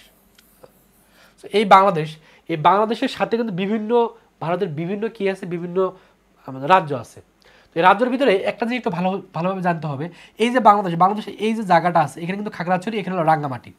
এই রাঙ্গামাটির এই জায়গায় কিন্তু একটা ঘটনা কি ঘটছে, এই রাঙ্গামাটির সাথে ভারতের মিজোরামও আছে, আবার এই রাঙ্গামাটির সাথে মায়ানমারের চীন প্রদেশ যেটা সেটা মায়ানমারের চীন প্রদেশটাও আছে।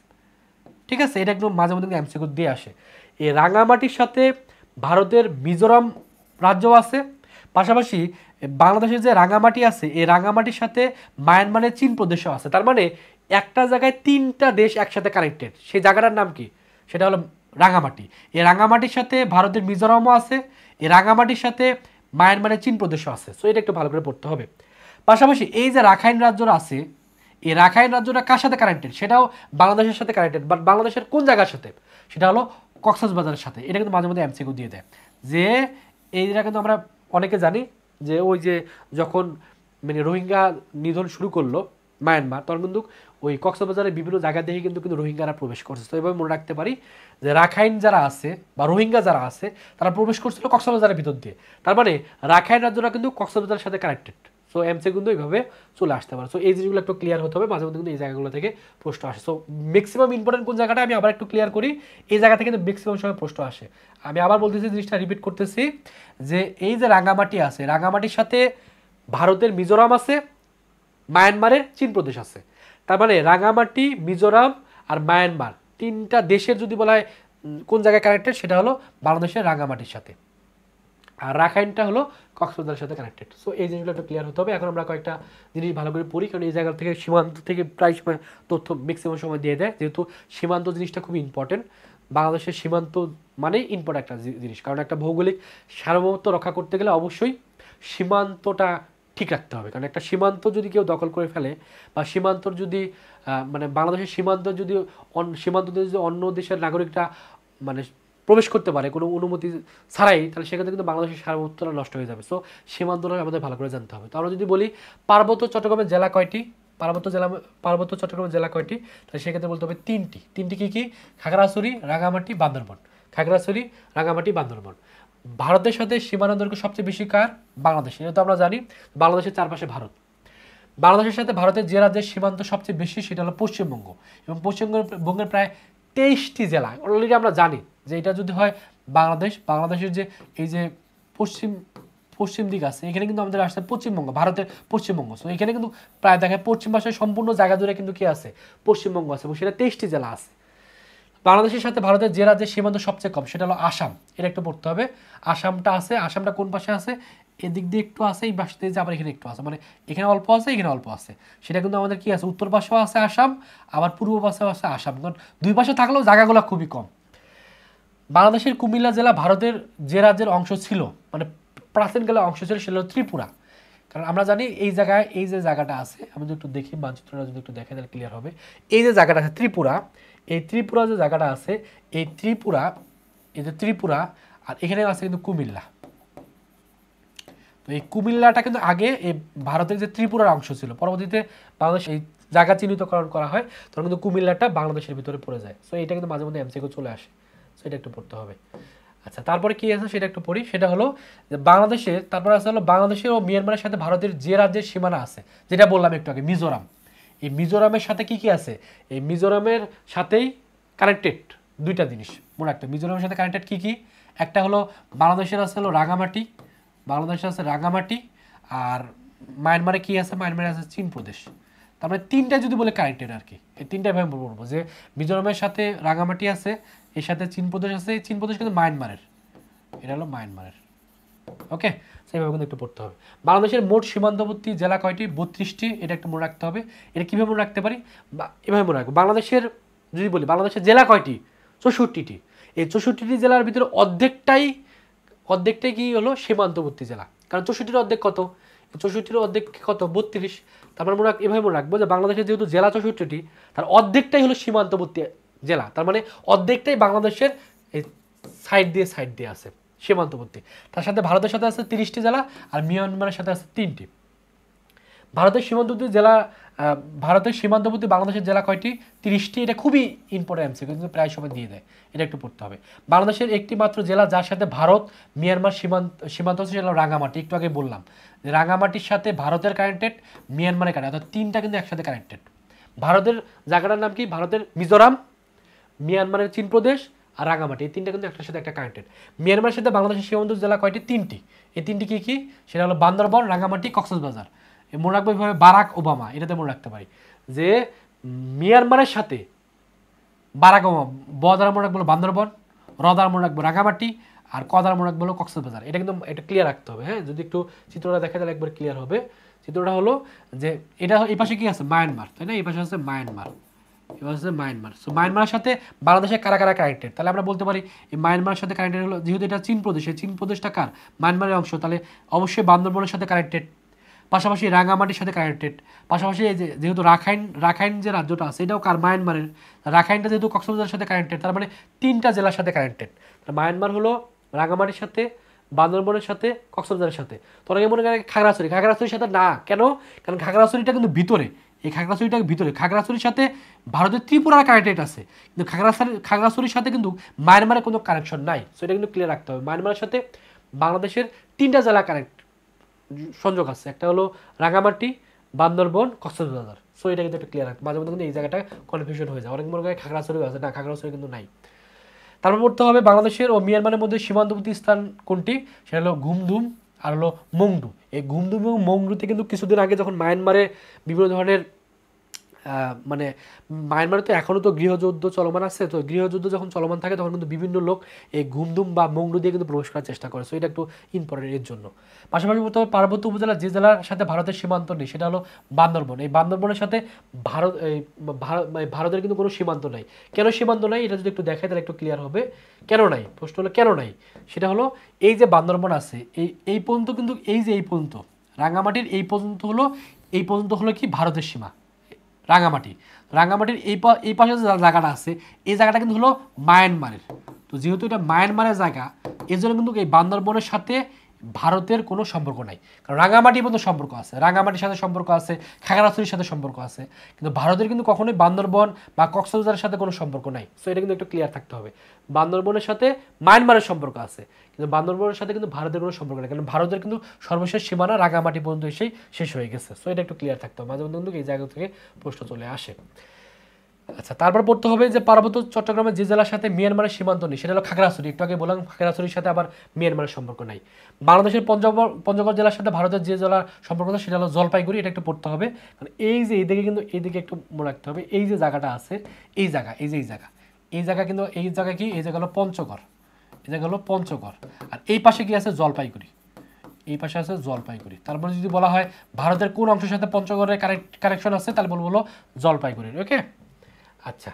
তারপর যদি দেখি তারপরে কি, তারপর হলো বাংলাদেশের চাঁপাইনবাবগঞ্জ জেলার সাথে ভারতের কোন জেলার সম্পর্ক, সেটা হলো মুর্শিদাবাদ। এটা একটু পড়তে হবে, এটা কোন জায়গায়, এই জায়গায়, এই জায়গায় আছে চাঁপাইনবাবগঞ্জ, এটা হলো বাংলাদেশের ভিতরে চাঁপাই। আর এই পাশে কি আছে, ভারতের যে জায়গাটা আছে সেটা বলা হয় মুর্শিদাবাদ, মুর্শিদাবাদ। সো প্রশ্ন যদি আসে বাংলাদেশের চাঁপাইয়ের সাথে চাঁপাইনবাবগঞ্জ কোথায়, এটা তো আমরা জানি রাজশাহীতে। তো এই চাঁপাইনবাবগঞ্জের সাথে ভারতের কোন রাজ্যের কানেকশন আছে, মানে পাশাপাশি, সেটা হলো মুর্শিদাবাদ। এটা একটু পড়তে হবে, হ্যাঁ। আচ্ছা, তারপরে কি আছে, তারপরে আছে বাংলাদেশের কুষ্টিয়া জেলার সাথে ভারতের যে জেলা আছে সেটা হলো নদিয়া। এটা একটু পড়তে হবে, এই কোন জায়গায়, এই জায়গায়, এই জায়গায় আসলে কুষ্টিয়া, এই জায়গায় আসলে কুষ্টিয়া। আর এই পাশে ভারতের যেটা অংশ সেটা হলো নদিয়া। তার মানে ভারতের যে রাজ্যটা আছে নদিয়া, আর এই পাশে হলো কুষ্টিয়া, এর সাথে কিন্তু একটা বর্ডার শেয়ার করে। সো এর জন্য এটা পড়তে হবে, কুষ্টিয়ার সাথে আছে ভারতের নদিয়া। ওকে, আচ্ছা। তারপরে হলো বাংলাদেশের সাতক্ষীরা জেলার সাথে আছে হলো 24 পরগনা। তার মানে সাতক্ষীরাটা কোথায়, এই জায়গায়, যদি একটু দেখাই, এই জায়গায় আছে সাতক্ষীরা, এই জায়গায় আছে সাতক্ষীরা। আর এই পাশে বর্ডার শেয়ার করছে কার সাথে, এই পাশে হলো 24 পরগনা, 24 পরগনা। তারপরে যদি বলি সাতক্ষীরার সাথে ভারতের কোন রাজ্যের কানেকশন মানে বর্ডার শেয়ার করছে, সেটা হলো 24 পরগনা। এবং 24 পরগনা বলুক, মুর্শিদাবাদ বলুক, নদিয়া বলুক, এই সবগুলো কিন্তু ভারতের পশ্চিমবঙ্গের একটা অংশ। ওকে, আচ্ছা। তারপরে যদি দেখি তারপরে কি আছে, আচ্ছা। তারপর আসছে হলো এশিয়া তথা, এটা একটু ইম্পর্টেন্ট এমসিকিউ কিন্তু প্রায় সময় দিয়ে দেয়, বৃহত্তম গ্রামের নাম কি। বৃহত্তম গ্রাম হলো হবিগঞ্জের বানিয়াচং। এটা কিন্তু প্রায় সময় দিয়ে দেয় যে বাংলাদেশের সবচেয়ে বড় গ্রামের নাম কি। শুধু বাংলাদেশ না, পুরো এশিয়ার ভিতরে সবচেয়ে বড় গ্রামের নাম কি, সেটা হলো হবিগঞ্জের একটা গ্রাম আছে, সেটা হলো বানিয়াচং।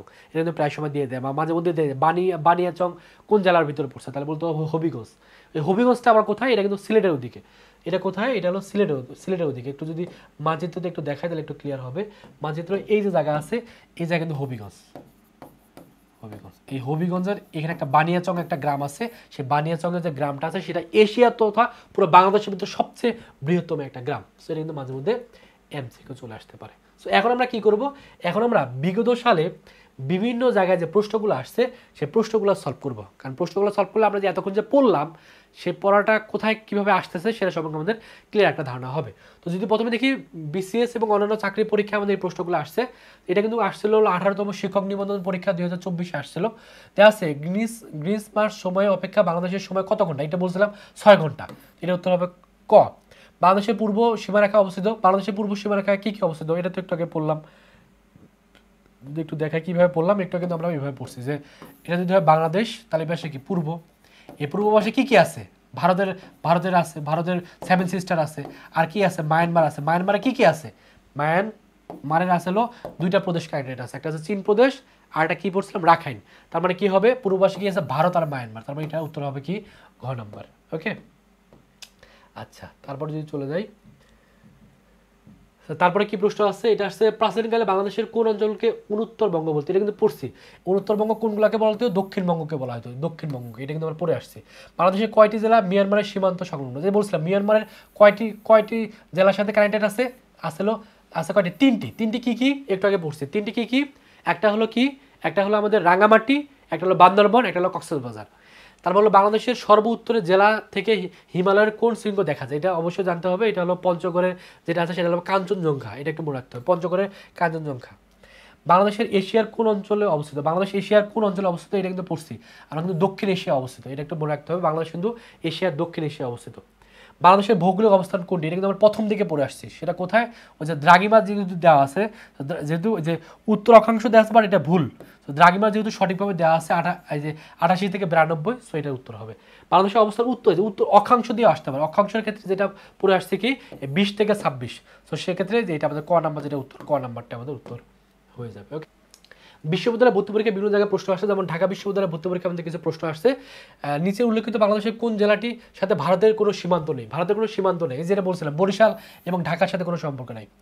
তারপর প্রশ্নটা কি, বাংলাদেশের উপর দিয়ে যে অক্ষাংশ রেখা অতিক্রম করেছে তার নাম কি। সো 2টা রেখা অতিক্রম করছে, একটা হলো কর্কটক্রান্তি আর একটা কি, আরটা হলো পূর্ব দ্রাঘিমা রেখা। তো এখানে অপশন যেহেতু কর্কটক্রান্তি রেখা আছে, সো এটা আমাদের হবে। তারপর প্রশ্ন দেওয়া আছে নিম্নলিখিত কোনটির উপর বাংলাদেশ অবস্থিত। বাংলাদেশ কোনটার উপর অবস্থিত বলছিলাম যে ট্রপিক অফ ক্যান্সার বা কর্কটক্রান্তি রেখা। এর অপর নাম হলো ট্রপিক অফ ক্যান্সার। তারপর হলো নিজের কোন রেখাটি বাংলাদেশের মধ্য দিয়ে গেছে, কোনটা গেছে, ওই একটু আগে পড়ছে কর্কটক্রান্তি রেখা আবার আসছে।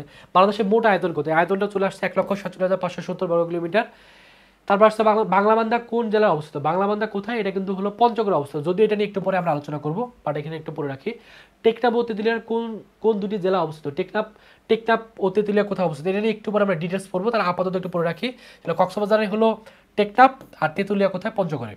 বাংলাদেশের সর্বপশ্চিমে অবস্থিত জেলা কোনটি, সেটা হলো চাঁপাইনবাবগঞ্জ। সো এটা নিয়ে একটু পরে আমরা ডিটেলস পড়তেছি, আপাতত একটু মনে রাখি, সেটা হলো চাঁপাইনবাবগঞ্জ।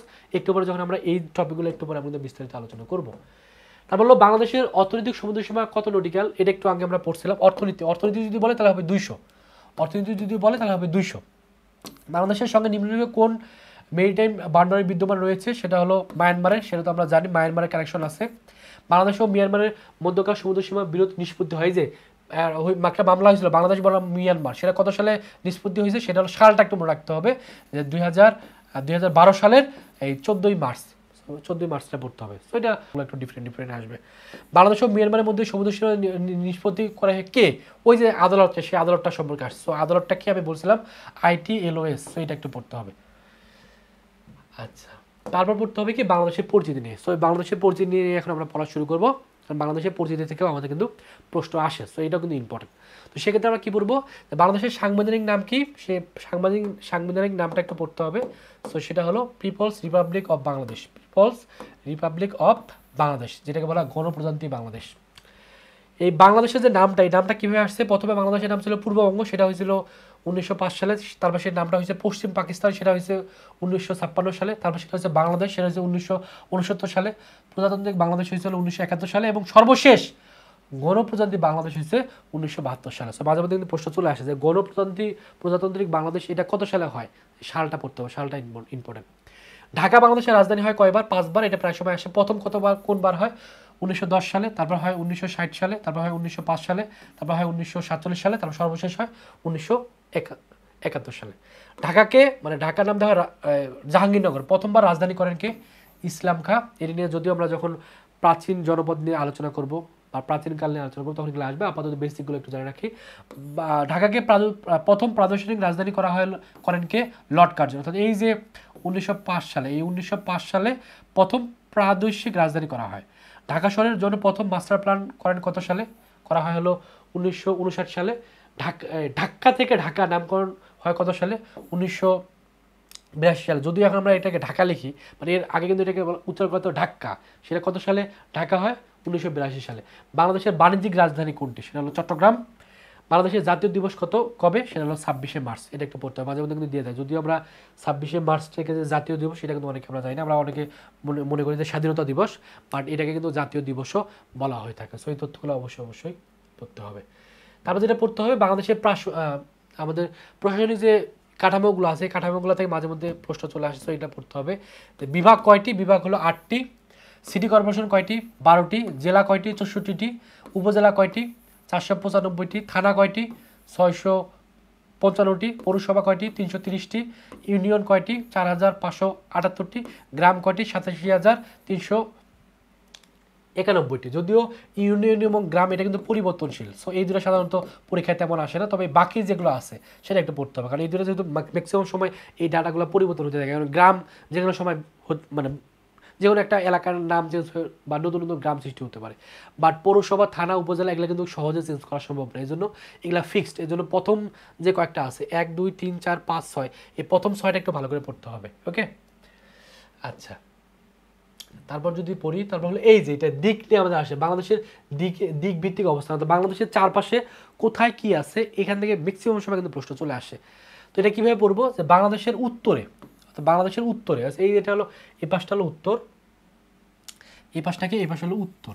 এই বাংলাদেশের উত্তরে, উত্তরের কি আছে, যে সেই জেলাটার নাম কি, তো উত্তরে যে জায়গা, সেই জায়গাটা হলো এই বিন্দু। ওকে, তো এই যে বিন্দুটা আছে, এই বিন্দুটা যেটা, সেটাকে বলা হয় পঞ্চগড়, এবং পঞ্চগড়কে বলা হয় হিমালয় কন্যা। এবং পঞ্চগড়ের যে থানাটা আছে, সেই থানাটার নাম হলো তেঁতুলিয়া, এবং যে ইউনিয়নটা আছে সেটাকে বলা বাংলাবান্ধা, এবং যে স্থানটা আছে সেটাকে বলা হয় জায়গিরজোত।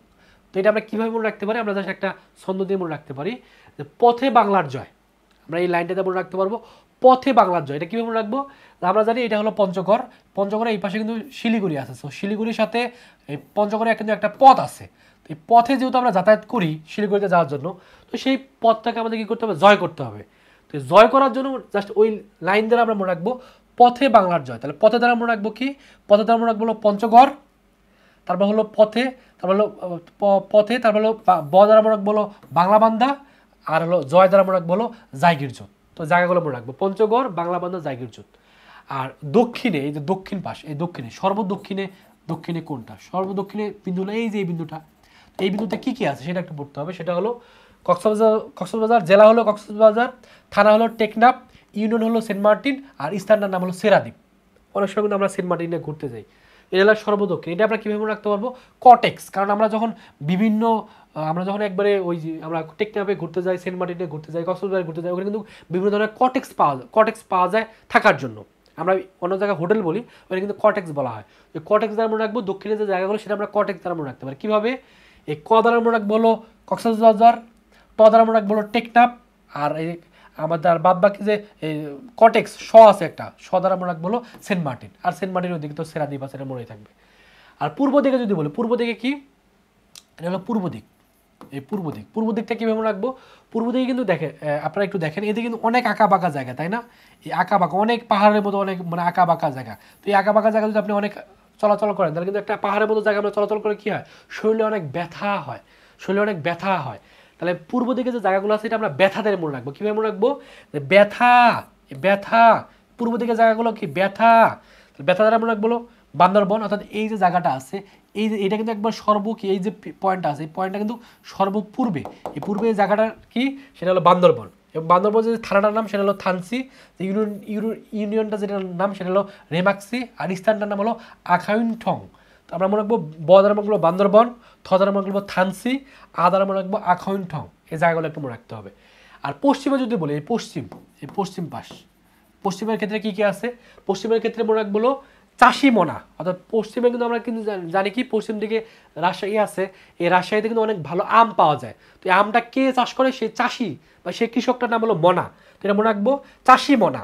তাহলে চা দ্বারা মনে রাখবো চাঁপাইনবাবগঞ্জ। অর্থাৎ সর্বপশ্চিমে যে বিন্দুটা সেটা কি?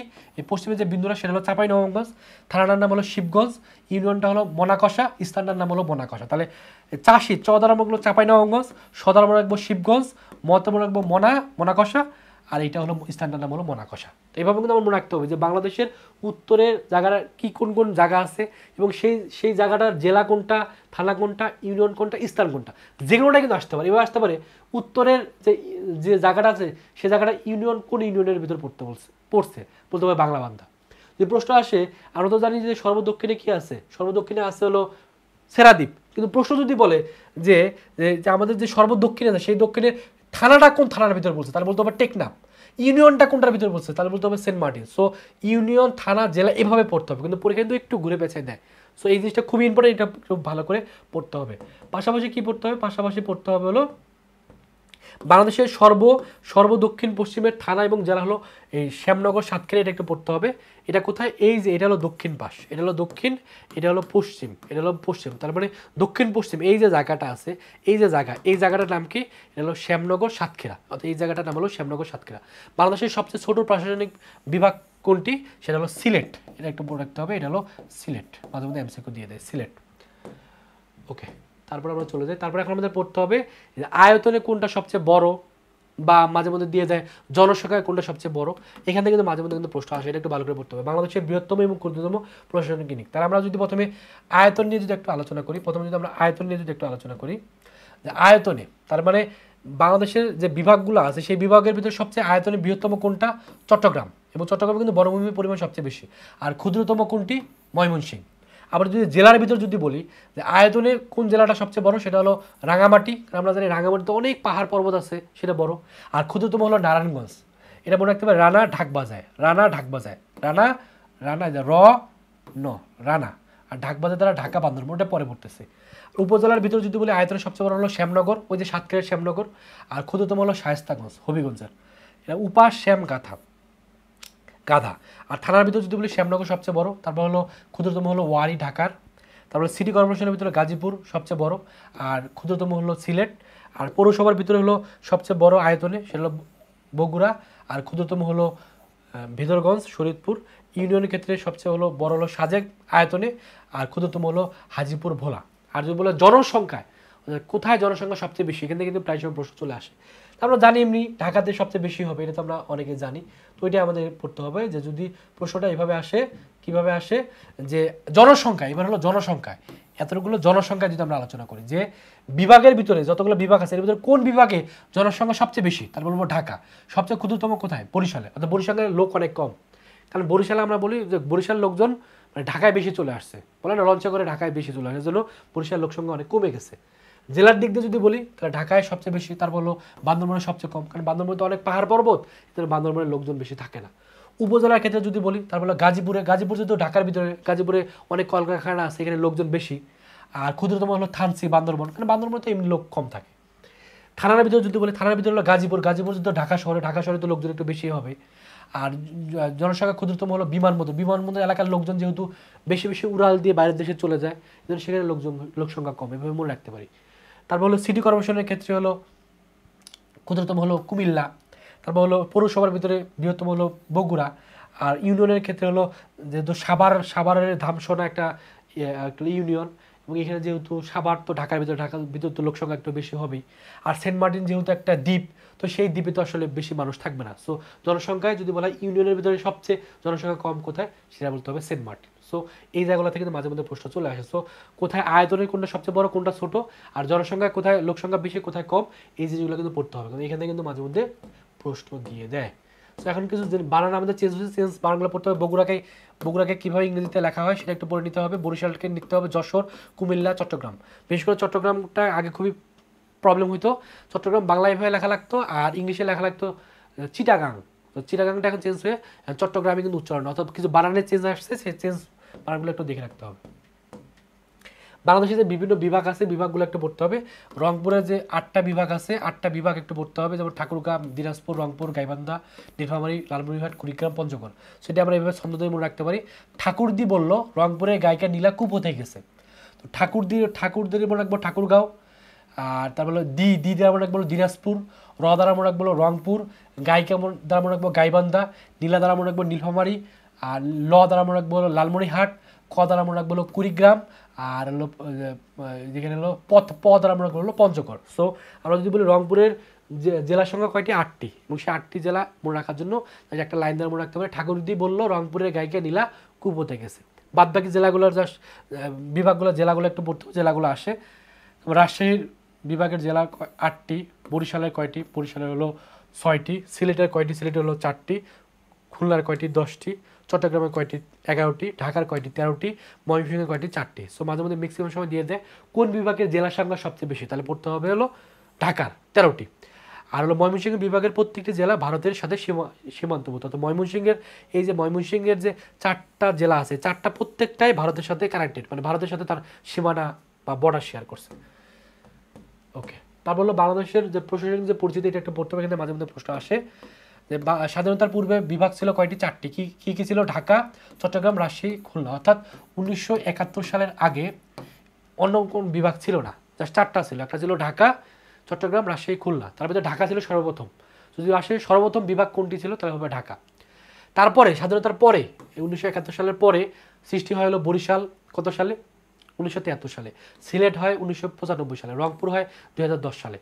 যদি বলে শিক্ষার হার কোথায় সবচেয়ে বেশি? ঢাকা শহরে, কারণ এটা মনে রাখবে ঢাকা শহরের লোকজন বেশি চাকরি বাকরি করে, ঢাকায় শিক্ষার হার বেশি। আর শিক্ষার হার কম কোথায়? ময়মনসিংহের লোকজন শিক্ষার হার কম। ঢাকার পৌরসভা হয় কত সালে? কিন্তু প্রায় সময় এমসিকিউ চলে আসে 1864 সালে। বাংলাদেশে বর্তমানে 5 স্তর বিশিষ্ট স্থানীয় সরকার ব্যবস্থা চালু আছে। একটা আছে গ্রাম করতে হবে, একটা আছে গ্রাম ভিত্তিক আছে ইউনিয়ন, উপজেলা, জেলা, আর শহর ভিত্তিক আছে পৌরসভা, সিটি কর্পোরেশন। কারণ শহরে কিন্তু কখনোই ইউনিয়ন পাওয়া যায় না, কারণ শহরে পৌরসভা আর সিটি কর্পোরেশন আছে, আর গ্রামে আছে কয়টি? ইউনিয়ন, উপজেলা, জেলা। আর বাংলাদেশের উপজেলা ব্যবস্থা চালু হয় কত সালে? এই উপজেলা ব্যবস্থা চালু হয় 1983 সালে। সো এই দুইটা ইম্পর্টেন্ট। একটা হলো ঢাকায় পৌরসভা চালু হয় কত সালে, আর বাংলাদেশের উপজেলা ব্যবস্থা চালু হয় কত সালে, দুইটা ইম্পর্টেন্ট। সো ঢাকায় পৌরসভা চালু হয় হলো 1864 সালে, আর বাংলাদেশের উপজেলা ব্যবস্থা চালু হয় হলো 1983 সালে। যদিও এটা হোসেন মোহাম্মদ এরশাদ এটা চালু করছিল, এটা একটু পড়তে হবে। তারপর তো হবে সীমান্ত বাহিনী বিভিন্ন আছে। বাংলাদেশের সীমান্ত বাহিনীকে বলা হয় বর্ডার গার্ড বাংলাদেশ বা বিজিবি। আর বাংলাদেশের উপকূলীয় যে বাহিনী আছে সেটাকে বলা হয় কোস্টগার্ড, আর ভারতের সীমান্ত বাহিনীকে বলা হয় বর্ডার সিকিউরিটি ফোর্স বা বিএসএফ, আর আসাম ভিত্তিক গেরিলা দলকে বলা হয় উলফা, মিয়ানমারের সীমান্ত বাহিনীকে বলা হয় বর্ডার গার্ড পুলিশ বা বিজিপি, আর পাকিস্তানের সীমান্ত বাহিনীকে বলা হয় রেঞ্জার্স। সো এই বর্ডার গার্ডের বিভিন্ন দেশের যে বাহিনীগুলো আছে এই বাহিনীগুলো সম্পর্কে একটু জানতে হবে, কারণ এই জায়গাগুলো থেকেও কিন্তু মাঝে মধ্যে প্রশ্ন দিয়ে দেয়। ওকে, আচ্ছা এখন আমরা বিভিন্ন ধরনের প্রশ্ন সলভ করবো, অর্থাৎ এই জায়গাগুলো থেকে কী কী ধরনের প্রশ্ন প্রিভিয়াস ইয়ারগুলোতে আসছে সেটা সলভ করবো, তাহলে আমরা এতক্ষণ যা কিছু পড়লাম সেটা আমাদের জন্য কতটুকু ইফেক্টিভ সেটা আমরা বুঝতে পারবো। তো আমরা যদি শুরু করি, প্রথমে আসতে হলো বাংলাদেশের কোন বিভাগের জনসংখ্যা ঘনত্ব সবচেয়ে কম? কোথায় কম? সবচেয়ে কম, এটা বলছে কিন্তু বিভাগ। সো বিভাগ যেহেতু বলছে তাহলে কিন্তু বরিশাল হবে, কারণ বলছিলাম বরিশালের লোকজন কি হয়, বরিশালের লোকজন চাকরির খোঁজে বেশি বেশি কোথায় চলে আসে, বেশি বেশি ঢাকায় চলে আসে, এজন্য সেখানে কিন্তু জনসংখ্যা কম। এটা কোথায় পড়লাম একটু যদি দেখাই তাহলে ক্লিয়ার হবে। কোথায় বললাম আমরা, কোথায় বললাম, এই জায়গায়, এই যেখানে কিন্তু পড়ছি জনসংখ্যায় বিভাগে সবচেয়ে ক্ষুদ্রতম বা কম কোথায়? বরিশালে। সো এই জায়গায় কিন্তু আমরা পড়ছি, সো এই শখ থেকে কিন্তু প্রশ্নটা দিয়ে দিচ্ছে। ওকে, আচ্ছা তারপর যদি দেখি, তারপর কি প্রশ্ন, যে ব্রিটিশ শাসনামলে কোন সালে ঢাকাকে প্রাদেশিক রাজধানী করা হয়েছে? এটা আমরা পড়ছিলাম যে 1905 সালে কে করছিল, কার্জন করছিল। তো সেটা একটা পড়তে হবে। নগর হিসেবে প্রতিষ্ঠিত হওয়ার পর ঢাকা বর্তমানে কততম শতাব্দী অতিক্রম করছে? পঞ্চম, মানে পাঁচবার যেহেতু রাজধানী হয়েছে, সো পঞ্চমটা আমরা রাখবো। বাংলাদেশের রাজধানী কোথায়? এটা তো জানি, বাংলাদেশের রাজধানী কোথায়? বাংলাদেশের ঢাকাতে। ঢাকা উত্তর দক্ষিণ এভাবে বলা যাবে, শুধু ঢাকা বলতে হবে। স্বাধীন বাংলাদেশের রাজধানী হওয়ার পূর্বে ঢাকা বাংলার রাজধানী ছিল কয়বার? 4বার। অবশ্যই 4বার ছিল, কারণ সর্বশেষ হয়েছিল 1971 সালে সর্বশেষ হয়েছে। তার মানে তার আগে কয়বার হয়েছে? তার আগে 4বার হয়েছে, যেহেতু টোটাল 5বার হয়েছে, তার আগে 4বার হয়েছে। বাংলাদেশের নিকটবর্তী জেলা কোনটি? সো বাংলাদেশের নিকটবর্তী জেলা হলো মানিকগঞ্জ। এর একটা মানচিত্র দেখতে হবে আর কি, কারণ এই মানিকগঞ্জ কিন্তু ঢাকার ভিতরে পড়ছে। হ্যাঁ, হাতিঝিলের নকশা পরিকল্পনা করেন কে? এটা হলো এহসান খান। যদিও এগুলো নিয়ে আমরা পরে আলোচনা করবো আস্তে আস্তে, আপাতত এখানে একটু যেহেতু প্রশ্নটা চলে আসছে, যদিও এটা এখানকার প্রশ্ন না, বাট দিয়ে দিচ্ছে, এটা একটু পরে রাখি। কোন সালে ঢাকার ইংরেজি বানান ঢাকা থেকে ঢাকা হয়? এটা তো আমরা পড়ছিলাম 1982 সালে। এটা কিন্তু হুসেন মোহাম্মদ এরশাদের আমলে এটা হয়েছিল। The first master plan of ঢাকাকে কত সালে মাস্টার প্ল্যান করা হয়? এটা কিন্তু পড়ছি আমরা, একটু আগে পড়ছি 1959 সালে। এটা কিন্তু পড়ছিলাম। এটা কোথায় পড়ছি দেখাই দিই। এটা আমরা পড়ছিলাম এই জায়গায়, কোথায় যেন পড়লাম, মাস্টার প্ল্যান করা হয় কোথায় যেন পড়লাম, ঢাকা খুঁজে পাচ্ছি না, এই জায়গায় পড়ছিলাম। ঢাকা শহরের জন্য প্রথম মাস্টার প্ল্যান করেন কত সালে হয়? 1959 সালে। তো এই প্রশ্নটা কিন্তু এখানে চলে আসছিল। ওকে, আচ্ছা তারপর দেখি আর কি কি প্রশ্ন আসছে। তারপরে আসছিল, আচ্ছা ঢাকা বাংলাদেশের কততম বিভাগ? এটা কিন্তু প্রথম বিভাগ, এটা কিন্তু প্রথম, পরে সর্বপ্রথম কিন্তু ঢাকা হয়েছে, তারপর আস্তে আস্তে অন্যান্যগুলো হয়েছে। তো ঢাকা কিন্তু সর্বপ্রথম, এটা কিন্তু এখান থেকে এমসিকিউ চলে আসছে। ওকে, তারপরে এটা আসছিল বিশ্ববিদ্যালয় ভর্তি পরীক্ষায় বিভিন্ন জায়গায় প্রশ্ন আসছে, এটা একটু যদি দেখি। বাংলাদেশের প্রথম উপজেলা নির্বাচন হয় কত সালে? সো এটা যদিও আমরা একটু পরে এটা ডিটেলস পড়বো, আপাতত এটা একটু পরে রাখি, 1985 সালে। তারপর হলো বাংলাদেশের সব কম বসতি জেলা কোথায়? এটা তো কম বসতি জেলার কথা বলছে, জেলা হলো বান্দরবান, কারণ বান্দরবানের লোকজন কম থাকে, এটা পড়ে আসছে আমরা। শহর এলাকায় স্থানীয় স্বায়ত্তশাসিত সংস্থার নাম কি? এটা হলো পৌরসভা, কারণ পৌরসভা আছে আর হলো সিটি কর্পোরেশন আছে। তারপরে বাংলাদেশের জেলাভিত্তিক সবচেয়ে ছোট প্রশাসনিক বিভাগ কোনটি? এটা হলো ময়মনসিংহে সবচেয়ে জেলাভিত্তিক, ময়মনসিংহে সবচেয়ে প্রশাসনিক সবচেয়ে কম। আর হলো এখানে মাগুরা কোথায় পড়ছে? মাগুরা পড়ছে হলো খুলনার ভিতরে। সো এগুলো একটু দেখে নিলে পারবো।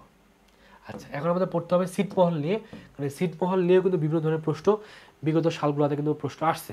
তো ছিটমহলের ভিতরে আমাদের কী পড়তে হবে? প্রথমে পড়তে হবে একটি দেশের ভৌগোলিক সীমানা থেকে বিচ্ছিন্ন এবং অন্য দেশের ভূখণ্ড বা জলপথ দ্বারা আবদ্ধ জনপথকে ছিটমহল বলে। সো এটাই অত ইম্পর্টেন্ট না, ইম্পর্টেন্ট হলো এইটা। প্রশ্নটা এইভাবে আসতে পারে যে বাংলাদেশ ও ভারতের মধ্যে ছিটমহল ছিল কতটি? 162টি। কতটি? 162টি। বাংলাদেশের অভ্যন্তরে ভারতের ছিটমহল ছিল কয়টি? 111টি। যদি এখন মালিক হলো বাংলাদেশ। আর রংপুরে ছিল 4টা, লালমনিরহাটে ছিল 59টা, পঞ্চগড়ে ছিল 36টা, কুড়িগ্রামে 12টা, আর নীলফামারীতে 4টা। তাহলে সবচেয়ে বেশি কোথায় ছিল? লালমনিরহাটে। ভারতের অভ্যন্তরে বাংলাদেশের ছিটমহল ছিল কয়টি? 51টি। যদি এখন বর্তমানে মালিক হলো ভারত। ছিটমহল বিশিষ্ট জেলা বলা হলো লালমনিরহাট। কেন? কারণ লালমনিরহাটে কিন্তু প্রচুর পরিমাণে ছিটমহল ছিল। বাংলাদেশের সবচেয়ে বৃহত্তম ছিটমহল ছিল দহগ্রাম, এবং এটা প্রায় ছিল কত 35 বর্গ মাইল, এবং এটা লালমনিরহাটের ভিতরে অবস্থিত। আলোচিত মশালডাঙ্গা ছিটমহলটা কোথায় ছিল? কুড়িগ্রামে ছিল। সো ছিটমহলে এই জিনিসগুলো একটু পড়তে হবে। ওকে, আচ্ছা, তারপর ছিটমহল চুক্তি হয়, তারপর ছিটমহলগুলো ভাগাভাগি হয়ে যায়। যেগুলো ভারতের ভিতরে আছে সেগুলো ভারতকে দেওয়া হয়, যেটা বাংলাদেশের ভিতরে আছে সেটা বাংলাদেশকে দিয়ে দেওয়া হয়। তো এটা কত সালে প্রথম স্বাক্ষরিত হলো? 1974 সালে। সর্বশেষ হয় হলো 2015 সালে।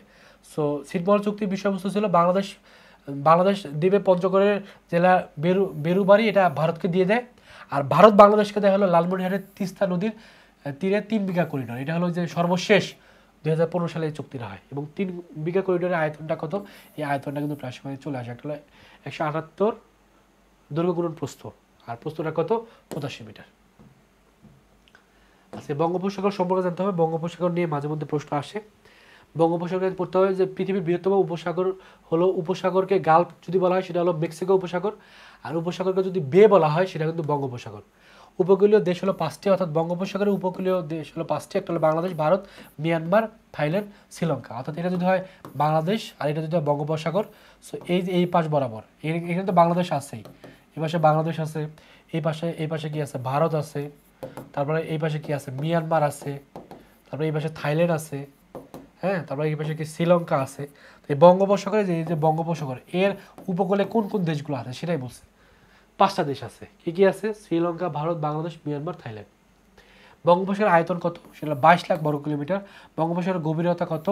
2600 মিটার, যেটা ফুটে গেলে হলো 8530। আর বঙ্গোপসাগরের একটা জায়গা আছে সেটাকে বলা সোয়েস অফ নো গ্রাউন্ড বা গঙ্গা খাত বলা হয়। এটা বঙ্গোপসাগরের একটা জায়গা আছে যেখানে আসলে গভীরতা অনেক অনেক বেশি। তো ওইখানে বলা হয় যে ওখানে মাটি খুঁজে পাওয়াটা টাফ, এবং ওইখানে কিন্তু বিভিন্ন ধরনের যে প্রাণীগুলো আছে, তিল তিমি সহ যেগুলা বড় বড় যেগুলা প্রাণী, সেগুলো কিন্তু ওই জায়গাটায় থাকে। এবং ওই জায়গায় কিন্তু রেস্ট্রিক্টেড জায়গা, ওখানে কিন্তু যে কোনো কেউ যেতে পারে না, অর্থাৎ বাজিরা চাইলে ওখানে যেতে পারবে না, কারণ ওখানে সেনাবাহিনীরা সবসময় এটাকে কিন্তু করে রাখে, প্রোটোকল দিয়ে রাখে। তো সেটা কি? সেটা আসে মাঝে মধ্যে যে গঙ্গা খাতটা কি, সেটা হলো গভীরতম একটা খাদের নাম, যেটাকে বলা হয় সাবমেরিন ক্যানিয়ন বলা হয়। এবং এর খাদের প্রস্থটা কত? 5 থেকে 7 কিলোমিটার। এবং সেটা যদি বলা হয় যে কতটুকু বিস্তৃত জায়গা, সেটা হলো 14 কিলোমিটার পর্যন্ত প্রায় জায়গাটা বিস্তৃত, এবং এর গভীরতা প্রায় 1200 মিটার। আর নয়েজ অফ শোক সৃষ্টি হয় কত সালে? এটা হলো প্রাচীন কালে এই গর্তটা সৃষ্টি হয় আর কি। হ্যাঁ, মানে ওগুলো প্রচুর পরিমাণে গর্ত। আচ্ছা, তারপর হলো এটা একটু পড়তে হবে, 90 ইস্ট রিডস, এটা মাঝে মধ্যে দিয়ে দেয়। বঙ্গোপসাগরের 90 ডিগ্রি পূর্ব দ্রাঘিমার সমান্তরাল নিমজ্জিত পর্বতশ্রেণীকে বলা হয়ে থাকে বিশ্বের দীর্ঘতম অসামুদ্রিক উপদ্বীপ, বিশ্বের বৃহত্তম সাবমেরিন পাখা, ডুবুগিরি, বেঙ্গল ফ্যান, বঙ্গ পাখা ভূমিরূপ অবস্থান। এটা কোথায়? বঙ্গোপসাগরে। বঙ্গোপসাগরের সর্বকালের বৃহত্তম যুদ্ধর নাম হলো মালবার। এটা কত সালে হয়? 2007 সালে। ভারত মহাসাগর ও বঙ্গোপসাগরে পৃথক করে থাকে 10 ডিগ্রি উত্তর অক্ষরেখা। সো এই তথ্যগুলো একটু পড়ে রাখবো, এই তথ্যগুলো থেকে মাঝে মধ্যে প্রশ্ন আসে। তো এখন আমরা কি করবো? প্রিভিয়াস ইয়ারের যে প্রশ্নগুলো আছে প্রশ্নগুলো একটু সলভ করি। প্রথম যেটা প্রশ্ন, এটা আসছে কোথায়? এটা আসছে হলো রাজশাহী ইউনিভার্সিটির ভর্তি পরীক্ষায়, বিভিন্ন বিশ্ববিদ্যালয়ের প্রশ্নগুলো আসছে যে বাংলাদেশ ভারতের ছিটমহল বিনিময় কার্যকর হয় কত সালে? তো সর্বপ্রথম মানে যেটা কার্যকর হয় সেটা কত সালে? 2000 কত সালে? 2015 সালে। ভারত বাংলাদেশ সীমানা চিহ্নিতকরণের মুজিব ইন্দিরা চুক্তি, এটা অত ইম্পর্টেন্ট, এটা এখন আসবে না। বাংলাদেশ ভারত ছিটমহল বিনিময় কার্যকর হয় কত সালে? যেটা একটু আগে বললাম, 1 আগস্ট 2015 সালে। বা ভারতের ছিটমহলের বাংলাদেশের কোন কোন জেলা অন্তর্ভুক্ত ছিল, মানে কোথায় কোথায় ছিল? হলো পঞ্চগড়ে ছিল, লালমনিরহাট, কুড়িগ্রাম, নীলফামারীতে ছিল। বাংলাদেশের ছিটমহলগুলো ভারতের কোন জেলার অন্তর্ভুক্ত ছিল? কোথায় ছিল? কুচবিহার। এটা একটু পড়তে হবে। 3 বিঘা করিডোরে কোন নদীর তীরে অবস্থিত? এটা হলো তিস্তা, এটা অলরেডি জানি তিস্তা। বেরুবাড়ি ছিটমহল বাংলাদেশ কোন জেলা অবস্থিত? এটা হলো কোথায়? পঞ্চগড়ে। সেই বেরুবাড়িটা কিন্তু দিয়ে দেওয়া হয়েছে। আচ্ছা, তারপর হলো কি সয়েজ অফ নো গ্রাউন্ড, এটা কি? এটা এক ধরনের সাবমেরিন ক্যানিয়ন, একটু আগে বললাম। সয়েজ অফ নো গ্রাউন্ডের এর নাম বঙ্গোপসাগর একটি খাদের নাম। বেঙ্গল ফ্যান ভূমিরূপটা কোথায় অবস্থিত? এটা বঙ্গোপসাগরে অবস্থিত, একটু আগে বললাম। এটা কোথায় অবস্থিত? এটা বঙ্গোপসাগরে অবস্থিত। বঙ্গোপসাগরের সবচেয়ে উল্লেখযোগ্য ভূপ্রাকৃতিক বৈশিষ্ট্য কোনটি? এটা হলো এই সয়েজ অফ নো গ্রাউন্ড। বঙ্গোপসাগর হলো বিশ্বের বৃহত্তম একটা উপসাগর, একটু আগে কিন্তু এটা পড়ছি। আচ্ছা, এখন আমাদের পড়তে হবে কি? এখন পড়তে হবে বাংলাদেশের ভূপ্রকৃতি, এটা পড়তে হবে, কারণ বাংলাদেশের ভূপ্রকৃতি থেকে কিন্তু ম্যাক্সিমাম সময় প্রশ্নগুলো দিয়ে দেয়। তো ভূপ্রকৃতির মধ্যে পড়তে হবে বাংলাদেশে ইন্ডিয়ান প্লেট এবং ইউরেশিয়ান প্লেটে অবস্থিত। এটা কিন্তু প্রায় সময় এমসিকিউ দিয়ে দেয়, এটা কিন্তু পড়তে হবে যে বাংলাদেশ ইন্ডিয়ান প্লেট আর হলো ইউরেশিয়ান প্লেট, এর মাঝখানে কিন্তু বাংলাদেশ অবস্থিত। বাংলাদেশের ভূপ্রকৃতি হলো পলিগঠিত সমতল ভূমি, ভূপ্রকৃতি অনুযায়ী বাংলাদেশের তিন ভাগে ভাগ করা যায়। একটা হলো টারশিয়ারি যুগের পাহাড়, যেটা হলো 12%, পার্সেন্টগুলো ইম্পর্টেন্ট। প্লাস্টোসিন কালের সোপানসমূহ 8%, সাম্প্রতিক কালের প্লাবন সমভূমি এটা হলো 80%। তারপর হলো এটা একটু এক্সট্রা একটা পড়তে হবে, প্রাদেশীয় সমতল ভূমি হলো রংপুর, দিনাজপুর। আর বদ্বীপীয় সমভূমি কোনগুলো সেটা পড়তে হবে। বাংলাদেশের যে ধরনের ভূমিরূপ নেই সেটা হলো মালভূমি। এখন আমাদের এই যে টারশিয়ার যুগের পাহাড় কোনগুলা সেটা একটু পড়তে হবে, প্লাস্টোসিন কালের সোপানগুলো কোনগুলো সেটা পড়তে হবে, সাম্প্রতিক কালের প্লাবন সমভূমি কোনগুলা সেটা একটু পড়তে হবে, কারণ এই জায়গাগুলো থেকে কিন্তু প্রায় সময় প্রশ্ন দিয়ে দেয়। আচ্ছা, আর পড়তে হবে টারশিয়ার যুগের পাহাড়গুলো কোনগুলা, কারণ এই টারশিয়ার যুগের পাহাড়গুলো থেকে যেহেতু প্রশ্ন বেশি আসে সেটা একটু ভালো করে পড়তে হবে। এটা পড়তে হবে যে প্রথমে কত সালে এই টারশিয়ার যুগের পাহাড়গুলো হয়। এটা প্রায় 13 কোটি বছর পূর্বে এই টারশিয়ার যুগের প্রাচীন ভাস পর্বত শ্রেণীর পাহাড়গুলো সৃষ্টি হয়। টারশিয়ার যুগের পাহাড়সমূহের মাটির বৈশিষ্ট্য হলো এটা হলো কাদা, বেলে মাটি এবং শেল। টারশিয়ার যুগের পাহাড়গুলো দুই ভাগে বিভক্ত, একটা উত্তর পূর্বাঞ্চলের পাহাড়সমূহ আর দক্ষিণ পূর্ব যে পাহাড়গুলো আছে সেই পাহাড়গুলোকে বলা হয় টারশিয়ার যুগের। এবং এই উত্তর পূর্বাঞ্চলের পাহাড়গুলো সম্পর্কে এখন আমাদের ডিটেলস জানতে হবে, পাশাপাশি দক্ষিণ পূর্ব অঞ্চলে যে পাহাড়গুলো আছে সেটা একটু জানতে হবে, এগুলো একটু আমরা জানি। এখন প্রথমে আমরা জানবো উত্তর পূর্বাঞ্চলের পাহাড়। উত্তর পূর্বাঞ্চলের পাহাড় বলতে কি বোঝায়? এটা হলো উত্তর আর এটা কি, এটা হলো পূর্ব।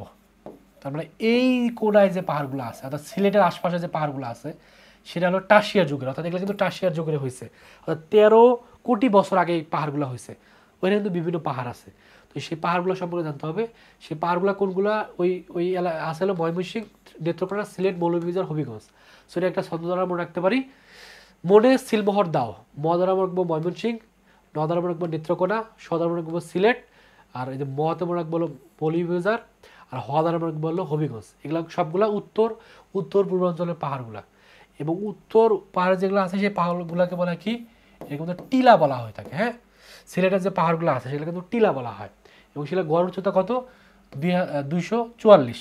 আর উল্লেখযোগ্য পাহাড় এখানে কী কী আছে, খাসিয়া পাহাড় আছে, গারো পাহাড় আছে, চিকনাগুল আছে, জয়ন্তিয়া পাহাড় আছে। এই পাহাড়গুলো কিন্তু এই জায়গায় অবস্থিত। এখন আমাদের জানতে হবে দক্ষিণ পূর্ব অঞ্চলের পাহাড়। এটা তো দক্ষিণ, এটা হলো পূর্ব। তারপরে এই জায়গায় যে পাহাড়গুলো আছে, এই জায়গায় কোন পাহাড়গুলো আছে আমরা কিন্তু জানি। এই জায়গায় কী কী আছে, খাগড়াছড়ি আছে, এই জায়গায় কী আছে, বান্দরবন আছে, এই জায়গায় কী আছে, রাঙামাটি আছে। তারপর ওই জায়গাগুলোতে যে পাহাড়গুলো আছে সেই পাহাড়গুলো কখন তৈরি হয়েছে, টারশিয়ারি যুগের, অর্থাৎ এই পাহাড়গুলো প্লাস এই পাহাড়গুলো টারশিয়ার যুগের তৈরি হয়েছে। সো সেগুলো আমরা এভাবে রাখতে পারি। চকবাজারের খাবার, তাহলে চ দ্বারা আমরা রাখবো চট্টগ্রাম, ক দ্বারা আমরা রাখবো কক্সবাজার, খ দ্বারা আমরা রাখবো খাগড়াছড়ি, ব দ্বারা আমরা রাখবো বান্দরবন, র দ্বারা আমরা রাখবো রাঙামাটি। অর্থাৎ এই এলাকায় কোন কোন জায়গায় পাহাড় আছে সেই পাহাড়ের নামগুলো বললাম। এবং এই পাহাড়গুলোকে বলা হয় কি, এটাকে বলা হলো টিবি বা ডিবি বলা হয় তাকে, ডিবি। আর এটাকে বলে টিলা। এগুলার গড় উচ্চতা কত, এটা হলো 610, ফুটে হলো 2000। এটা কিন্তু মাঝে মাঝে প্যাচ লাগে। টিলার গড় উচ্চতা হলো 244, বাট যদি বলে ডিবি বা টিবির গড় উচ্চতা কত, সেটা হলো 610। আর এখানে উল্লেখযোগ্য কিছু পর্বত আছে, সেই পর্বতগুলো যেমন তাজিংডং আছে আর কিগুয়াডং। এই তাজিংডংয়ের অপর নাম হলো কিন্তু বিজয়, এবং সেটা কিন্তু বান্দরবনে অবস্থিত। কিগুয়াডংও বান্দরবনে অবস্থিত। এটার উচ্চতা হলো 1280, এটার উচ্চতা হলো 1230। আর বাংলাদেশের সর্বোচ্চ শৃঙ্গ বা চূড়া যদি বলে তাহলে কিন্তু তাজিংডং, কারণ এটা হলো 1280, এটা হলো 1230। তারপরে এটা অবশ্যই বড়, এবং এটা কোথায়, এটা কিন্তু বান্দরবনে। দক্ষিণ পূর্বাঞ্চলের পাহাড়গুলো যেগুলো আছে, এই যে পাহাড়গুলো আছে সেটা কার মতো দেখতে, এটা হলো আসামের, এত এই পাশে কিন্তু আসাম আছে তাই না, আসামের লুসাই পাহাড় এবং মিয়ানমারের আরাকান যে পাহাড়গুলো আছে সেই পাহাড়ের সাথে এগুলো কিন্তু মিল পাওয়া যায়। পাশাপাশি চট্টগ্রাম অঞ্চলের যে পাহাড়গুলো আছে সেটা কিন্তু আরাকানের ইয়োমা পর্বতের যে অংশ, অর্থাৎ এই পাশে কিন্তু আরাকান অংশ আছে। আরাকানের সাথে কিন্তু এই পাশে কিন্তু অনেক পাহাড় আছে, কারণ এর জন্য কিন্তু দেখা যায় যে কিন্তু বিভিন্ন ধরনের প্রাকৃতিক কিন্তু কিছু বাধা আছে। অর্থাৎ একটা দেশ থেকে আরেকটা দেশে যেতে গেলে যদি বড় বড় পাহাড় থাকে তাহলে কিন্তু খুব সহজেই যাওয়া যায় না। যেমন আমরা কিন্তু অনেকে দেখি খুব ইজিলি কিন্তু ভারতে যেতে পারে, মানে ইজিলি বলতে মানে বর্ডার পাস করার চেষ্টা করতে পারে, কিন্তু কেউ কিন্তু এই মায়ানমারে যেতে পারে না। কেন যেতে পারে না, কারণ মায়ানমারে যেতে গেলে কিন্তু বিভিন্ন বড় বড় পাহাড় পার হতে হয়। এই পাহাড়গুলো কিন্তু বাঙালি বা মানুষের মানে পার হয়ে যাওয়া এটা কিন্তু অসাধ্য একটা ব্যাপার। সো এর জন্য কিন্তু এদিকে পাহাড় আছে দেখে কিন্তু ম্যাক্সিমাম মানুষ মায়ানমারে বেশি যায় না, বেশি যায় হলো ভারতের দিকে। ওকে, সো সেই চট্টগ্রামে যে পাহাড়গুলো আছে সেটা কিন্তু আরাকানের ইয়োমা পর্বতের অংশ। ওকে, এটা একটু পড়তে হবে। তারপরে এখন পড়বো হলো প্লাস্টোসিন কালের যে সোপানসমূহ আছে সেটাকে কিন্তু চতুর্ভূমিও বলা হয়ে থাকে। এটা কখন সৃষ্টি হয়, প্রায় 25,000 বছর পূর্বে কিন্তু এই পাহাড়গুলো হয়েছে। এবং এটার মাটির বৈশিষ্ট্য হলো লালচে এবং ধূসর কালারের, এবং এগুলা হলো 3টা অংশ অবস্থিত। একটা হলো বরেন্দ্রভূমি, একটা হলো টাঙ্গাইলের মধুপুরগড় এবং গাজীপুরের ভাওয়াল, আর হলো কুমিল্লা লালমাই পাহাড়। সো এগুলা হলো প্রাচীন কালের সবার বা চতুর্ভূমি বলা হয়ে থাকে। যেখানে মাঝে মধ্যে আসে বরেন্দ্রভূমির ভিতরে কোনগুলো আছে, সো এটা আমরা কীভাবে মনে রাখবো, বরেন্দ্রভূমির ভিতরে কোনগুলো আছে এটা যদি মনে রাখতে পারি তাহলে বতে যেভাবে মনে রাখবো, বতে মনে রাখবো বগুড়া, রদারে মনে রাখবো রাজশাহী, আর এখানে রাজশাহী, আর রদারে মনে রাখবো রংপুর, এখানে আছে নদারে মনে রাখবো হলো দিনাজপুর। এবং এটা এটা বরেন্দ্রভূমি সাধারণত উত্তরবঙ্গের সবগুলাই, এবং এটার আয়তন প্রায় 9320। আর টাঙ্গাইলের মধুপুরগড় এটা কিন্তু সবচেয়ে উঁচু, এবং গাজীপুরের ভাওয়ালগড় এগুলা আয়তন প্রায় হলো 4103। আর কুমিল্লার লালমাই পাহাড় এটা খুব ইম্পর্টেন্ট, এখান থেকে এমসিকিউ আসে। এটা আয়তনে কত, আয়তনে হলো 34 বর্গ কিলোমিটার, কিন্তু উচ্চতায় কত, এই উচ্চতাটা কিন্তু ম্যাক্সিমাম সময় বেশি দিয়ে দেয়। আয়তনে হলো 34 বর্গ কিলোমিটার, অর্থাৎ এর আয়তন হলো 34, বাট উচ্চতা কত, উচ্চতা হলো 21। মাঝে মধ্যে কিন্তু আসে এই লালমাই পাহাড় কোথায় অবস্থিত, লালমাই পাহাড় কিন্তু কুমিল্লায় অবস্থিত। বাংলাদেশের যে বিভিন্ন ধরনের প্রাগৈতিহাসিক যে প্রত্নতারিখ পাওয়া যায় এগুলো কখন তৈরি হয়েছে, সবগুলো কিন্তু ম্যাক্সিমাম সময় এই প্রাচীন যুগের সোপানগুলো থেকে এগুলো তৈরি হয়েছে। আচ্ছা, তার বলো সাম্প্রতিককালের প্লাবন সমভূমি, এটার আয়তনটা অত ইম্পর্টেন্ট না, বাট এটা পড়তে হবে। ভূমির এগুলো কিন্তু সবগুলো উর্বর দোআঁশ মাটি। এবং প্লাবন সমভূমির দুটি অঞ্চল, একটা আছে এটা হলো স্রোতজ সমভূমি, যেমন খুলনা, পটুয়াখালী, বরগুনা। এগুলাতে কেন স্রোতজ বলা হয়, কারণ এখানে কিন্তু সবগুলো কিন্তু দেখেন পৃথিবী বাংলাদেশের যতগুলো নদী আছে সবগুলো কিন্তু ঘুরে ফিরে কোথায় যায়, বঙ্গোপসাগরে যায়। উপকূলীয় সমভূমি নোয়াখালী, ফেনী। বাংলাদেশের সবচেয়ে উঁচু জেলা হলো দিনাজপুর, এখানে ম্যাক্সিমাম সময় দিয়ে যায় দিনাজপুর। আর বাংলাদেশের সবচেয়ে নিচু জেলা কোনটা, নারায়ণগঞ্জ এবং কিশোরগঞ্জ, এটা একটু পড়তে হবে। তবে এখন আমরা কিছু এমসিকিউ সলভ করবো, এগুলো আমাদের বিসিএসে আসছিল, চাকরি পরীক্ষা আসছিল। ভূপ্রকৃতি অনুযায়ী বাংলাদেশকে কয় ভাগে ভাগ করা যায়, এটা একটু আগে বললাম 3 ভাগে। নিজের কোন ভূমিরূপটি বাংলাদেশে পাওয়া যায় না, এই মালভূমি পাওয়া যায় না। নিজের কোন জেলাকে প্রাস্তরীণ চরণভূমি বলা হয়, যে প্রাস্তরীণ চরণভূমি কোনটা, সেটা হলো কোনটা, সেটা হলো যে গাজীপুরের ভাওয়ালগড় কিন্তু আছে। ভূপ্রাকৃতিকভাবে বাংলাদেশের সবচেয়ে পুরাতন ভূমিরূপ কোনটি, সবচেয়ে পুরাতন কোনটা, সেটা হলো টারশিয়ারি। কেন টারশিয়ারি সবচেয়ে পুরাতন, কারণ টারশিয়ারি হয়েছে 13 কোটি বছর আগে, তবে এটা সবচেয়ে পুরাতন। বাংলাদেশের পাহাড় শ্রেণীর ভূতাত্ত্বিক যুগের ভূমিরূপ হচ্ছে কোনটা, পাহাড় হচ্ছে টারশিয়ারি, কারণ টারশিয়ারি পাহাড় আছে। টারশিয়ারি কোথায় কোথায় পাহাড় আছে, সিলেটের দিকে আছে, চট্টগ্রামের দিকে আছে। বরেন্দ্রভূমি নামে পরিচিতি কার, রাজশাহী বিভাগের যে জেলাগুলো আছে সেগুলো কিন্তু কোথায় পড়ছে, বরেন্দ্রভূমি হিসেবে কিন্তু বলা হয়ে থাকে। পার্বত্য চট্টগ্রাম পাহাড় শ্রেণী কোথায় অবস্থিত হয়েছে, এগুলো কিন্তু টারশিয়ারি যুগে হয়েছে, পরে আসছে। অবস্থান অনুযায়ী বাংলাদেশের টারশিয়ারি যুগের পাহাড়গুলো কত ভাগে ভাগ করা যায়, ওটাকে একটু আগে পড়ছি 2 ভাগে। চট্টগ্রাম অঞ্চলের পাহাড়গুলোকে কোন পর্বতের অংশ, এগুলো কিন্তু কোথায় একটু আগে পড়ছি, আরাকানের ইয়োমার অংশ কিন্তু চট্টগ্রামের পাহাড়গুলো কোথায় পড়ছি একটু যদি দেখাই দিই, এটা কিন্তু একটু আগে বললাম, এই যে দেখাই যে কোথায় বললাম, এই যে দেখায় চট্টগ্রাম অঞ্চলের পাহাড়গুলো কার অংশ, আরাকান ইয়োমা পর্বতের অংশ। তো এটা কিন্তু আমাদের এখানে আসছে। আচ্ছা, এখন আমরা পড়বো বিভিন্ন ধরনের পাহাড়গুলো আছে, পাহাড়গুলো পড়তে হবে, কারণ পাহাড়গুলো থেকে কিন্তু প্রশ্ন আসে। এই পাহাড়গুলোতে আমরা কিন্তু অনেক সময় ঘুরতেও যাই, তাই না? সো এই জিনিসগুলো কিন্তু আমাদের জানতে হবে, কোথায় কোথায় কী কী ধরনের পাহাড় আছে। তো প্রথমে যদি এই পাহাড়গুলা সবগুলো কোথায় হয়েছে, সাধারণত টারশিয়ারি যুগে হয়েছে। এবং বাংলাদেশের পাহাড়গুলো গড় উচ্চতা প্রায় 2050 ফুট। বাংলাদেশের পাহাড়ের ধরন এগুলো কিন্তু ভাস এবং ভঙ্গিল শ্রেণীর। সো প্রথমে যে পাহাড়টা বলবো সেটা হলো গারো পাহাড়। এই গারো পাহাড়টা কোথায় অবস্থিত, এটা হলো ময়মনসিংহে অবস্থিত, এবং এটা কিন্তু বাংলাদেশের সবচেয়ে উঁচু এবং বড় পাহাড়। তো মাঝে মধ্যে যদি প্রশ্ন আসে বাংলাদেশের সবচেয়ে উঁচু এবং বড় পাহাড় কোনটা, পাহাড় পর্বত শৃঙ্গ আলাদা, পাহাড় কিন্তু আলাদা। সো যদি পাহাড়ের কথা বলে তাহলে সেক্ষেত্রে কিন্তু বলতে হবে গারো পাহাড়। সো এটা তাহলে আমরা এভাবে মনে রাখতে পারি, গম উঁচু জমিতে ভালো হয়, গম গম গ আর মত হলো ময়মনসিংহ। তার মানে গারো পাহাড় কোথায়, ময়মনসিংহে। গারো পাহাড় কোথায়, ময়মনসিংহে। কিন্তু এমসিকিউ এভাবে চলে আসে, গারো পাহাড় কোথায় অবস্থিত, তাহলে বলতে হবে ময়মনসিংহেতে। হ্যাঁ, আর এটা কিন্তু সবচেয়ে উঁচু, এটা সবচেয়ে উঁচু। লালমাই পাহাড়, এটা কিন্তু প্রায় সময় চলে আসে। লালমাই পাহাড় কোথায় অবস্থিত, এটা কিন্তু কুমিল্লা অবস্থিত। সেটা কীভাবে মনে রাখতে পারি, লালমাই, এখানে ল আছে 2টা, এখানেও ল আছে 2টা, এভাবে মনে রাখবো।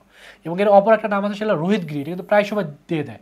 এই লালমাই পাহাড়ের অপর নাম কি, রোহিতগিরি। লালমাই পাহাড়ের অপর নাম কি, রোহিতগিরি। এই লালমাই পাহাড়ের আয়তনে কত, 34 বর্গ কিলোমিটার। এবং এটা কখন হয়েছে, প্রাচীন যুগে গঠিত হয়েছে, এটা একটু পড়তে হবে। জয়ন্তিকা কোথায়, এটা হলো সিলেটে। এটা আমরা এইভাবে রাখতে পারি। সহজ দ্বারা আমরা রাখবো, সতে হলো সিলেট, এখানে হলো জয়ন্তিকা। আর ক দ্বারা আমরা রাখবো হলো কুলাউড়া, ক দ্বারা আমরা রাখবো হলো কালা পাহাড়, এগুলো মতে হলো সবগুলো মৌলভীবাজারে। মানে সহজ কাম দ্বারা আমরা অনেকগুলো জায়গার নাম কিন্তু মনে রাখতে পারবো, কারণ পরীক্ষা যখন এগুলো আসে তখন কিন্তু অনেক সময় প্যাচ লেগে যায়। এই জন্য ছোটো ছোটো নিমোনিকগুলো যদি মনে রাখতে পারি তাহলে কিন্তু আমাদের মনে মানে সেটা দাগাইতে সহজ হবে, যেহেতু অপশন দেওয়া থাকবে আমরা দাগাইতে পারবো। যেমন কুলাউড়া, তাহলে যে কুলাউড়া মনে রাখলাম কি কাম দ্বারা, মনে রাখলাম কি দিয়ে কাম দ্বারা। আর জয়ন্তীকে মনে রাখলাম হলো সহজ দিয়ে, সহজ। তাহলে স হলো সিলেট, আর জতে হলো জয়ন্তিকা। আর কাম দ্বারা মনে রাখবো কতে হলো কুলাউড়া, আর মতে হলো মৌলভীবাজার। এবং এই কুলাউড়াতে কিন্তু সর্বপ্রথম কি পাওয়া গেছে, ইউরেনিয়ামের পাওয়া গেছে, এবং ইউরেনিয়াম কিন্তু অনেক দামি দামি। কারণ আমরা জানি যে পারমাণবিক যে চুল্লিগুলো আছে সেগুলো কিন্তু কি ইউরেনিয়াম দিয়ে কিন্তু পরিচালনা করা হয়, এবং ইউরেনিয়ামের দাম কিন্তু অনেক বেশি। তো এটা কিন্তু পাওয়া গেছে কোথায়, এটা কিন্তু এই কুলাউড়া পাহাড়ে কিন্তু পাওয়া গেছে। সো এইভাবে মনে রাখতে পারি কুল ইউ, কুল মানে কি ঠান্ডা হও, ইউ তুমি। সো কুল, এই যে কুল ইউ, এই যে কুল ইউ, এভাবে মনে রাখবো। ওকে, মনে রাখার জন্য কুলাউড়া পাহাড়ে ইউরেনিয়াম পাওয়া গেছে, একদম প্রায় সময় এমসিকিউ কিন্তু দিয়ে দেয়। তারপর হলো কালা পাহাড়ও মনে রাখবো কাম দ্বারা ক ব কালা পাহাড়, এটা কোথায় অবস্থিত, মৌলভীবাজারে। আলুটিলা পাহাড় কোথায় অবস্থিত, এটা হলো খাগড়াছড়িতে। এটা কীভাবে মনে রাখতে পারি, এভাবে মনে রাখতে পারি যে আলু খা, আমরা আলু বলি না, আলু কিন্তু আমরা খাই, তাই না, তরকারি হিসেবে। সো আলু খা দ্বারা মনে রাখবো আলু খা। তার মানে আলুটিলা পাহাড় কোথায় অবস্থিত, খাগড়াছড়িতে অবস্থিত। এবং আলুটিলা পাহাড়ের অপর একটা নাম আছে, সেটা হলো দেবতাদের গুহা। সো আলুটিলা পাহাড় কিন্তু খাগড়াছড়ির সবচেয়ে বৃহত্তম পাহাড়। এটা কিন্তু মাঝে মধ্যে এমসিকিউ আসতে পারে যে খাগড়াছড়ির সবচেয়ে বৃহত্তম পাহাড় কোনটি, তাহলে বলবো কি আলুটিলা পাহাড়। আলুটিলা পাহাড়ে কি চাষ হয়, জুম চাষ হয়। এটা মাঝে মধ্যে এমসিকিউ আসে, জুম কোন পাহাড়ে চাষ হয়, তাহলে বলতে হবে আলুটিলা পাহাড়ে। তারপর হলো কঙ্কাল পাহাড়, এটা কোথাও অবস্থিত, এটা বাঘাইছড়ি রাঙামাটিতে। এটা এভাবে মনে রাখতে পারি যে লোককে কে খায়, বাঘ খায়, তাই না, বাঘ কিন্তু লোককে খায়, তো এটা এভাবে মনে রাখতে পারি। তো যেহেতু এটা যে লোক, এই কিন্তু একটা কং লাক, মানে লোক একটা উচ্চারণের মতো আসছে, লোক বাঘ এভাবে রাখবো, যে লোককে বাঘ খায়, এভাবে আমরা মনে রাখতে পারি। আর বাঘাইছড়ি হলো রাঙামাটিতে। সো এভাবে আমরা মনে রাখবো, বা এভাবে মনে রাখতে পারি লোক মাটি দিয়ে তৈরি, বা যদি এই বাঘাইছড়িটা দেওয়া না থাকে, শুধুমাত্র রাঙামাটি দেওয়া থাকে, তাহলে সেক্ষেত্রে কীভাবে রাখবো, লোক কী দ্বারা তৈরি, মাটি দ্বারা তৈরি, কারণ মানুষ কী দ্বারা তৈরি, মাটি দ্বারা তৈরি। সেভাবে কিন্তু আমরা চাইলে এভাবে কিন্তু মনে রাখতে পারি, কিন্তু পরে কিন্তু মনে এতগুলো পাহাড় কোথায় কোনটা অবস্থিত এটা মনে রাখাটা কিন্তু টাফ হয়ে যায়। এই জন্য আমরা এভাবে কিন্তু চাইলেও খুব একটু টেকনিক যদি মানে করি, তাহলে অপশন দেখলে আমরা কিন্তু অ্যান্সারটা খুব দ্রুতই বের করে নিয়ে আসতে পারবো। ওকে, আচ্ছা, তারপর যদি দেখি, তারপর আসলে তাজিংডং। এই তাজিংডং তো বিজয়, এটা জানি, এটা হলো বান্দরবনে অবস্থিত, এটা একটু মুখস্থ রাখতে হবে। এবং বাংলাদেশের সর্বোচ্চ পর্বত চূড়া হলো তাজিংডং, এবং এটার কথা আমরা একটু আগে পড়ছি যে 1280। আর কিগুয়াডাং হলো, এটা হলো বান্দরবনে, এটা কত, এটা হলো 1230। আর চিম্বুক পাহাড়ে কিন্তু মাঝে মধ্যে আসে, চিম্বুক পাহাড়টা কোথাও অবস্থিত, এটা বান্দরবন বন্দরে অবস্থিত। এটা কীভাবে মনে রাখবো, এভাবে মনে রাখবো যে চিম্বুক, এই চিম্বুকের এখানেও একটা ব আছে, আর বান্দরবনের এখানে একটা ব আছে। আবার বলতেছি, চিম্বুকের এখানে একটা ব আছে, বান্দরবনের এখানে একটা ব আছে, তার মানে চিম্বুক পাহাড়টা কোথাও অবস্থিত, বান্দরবনে অবস্থিত।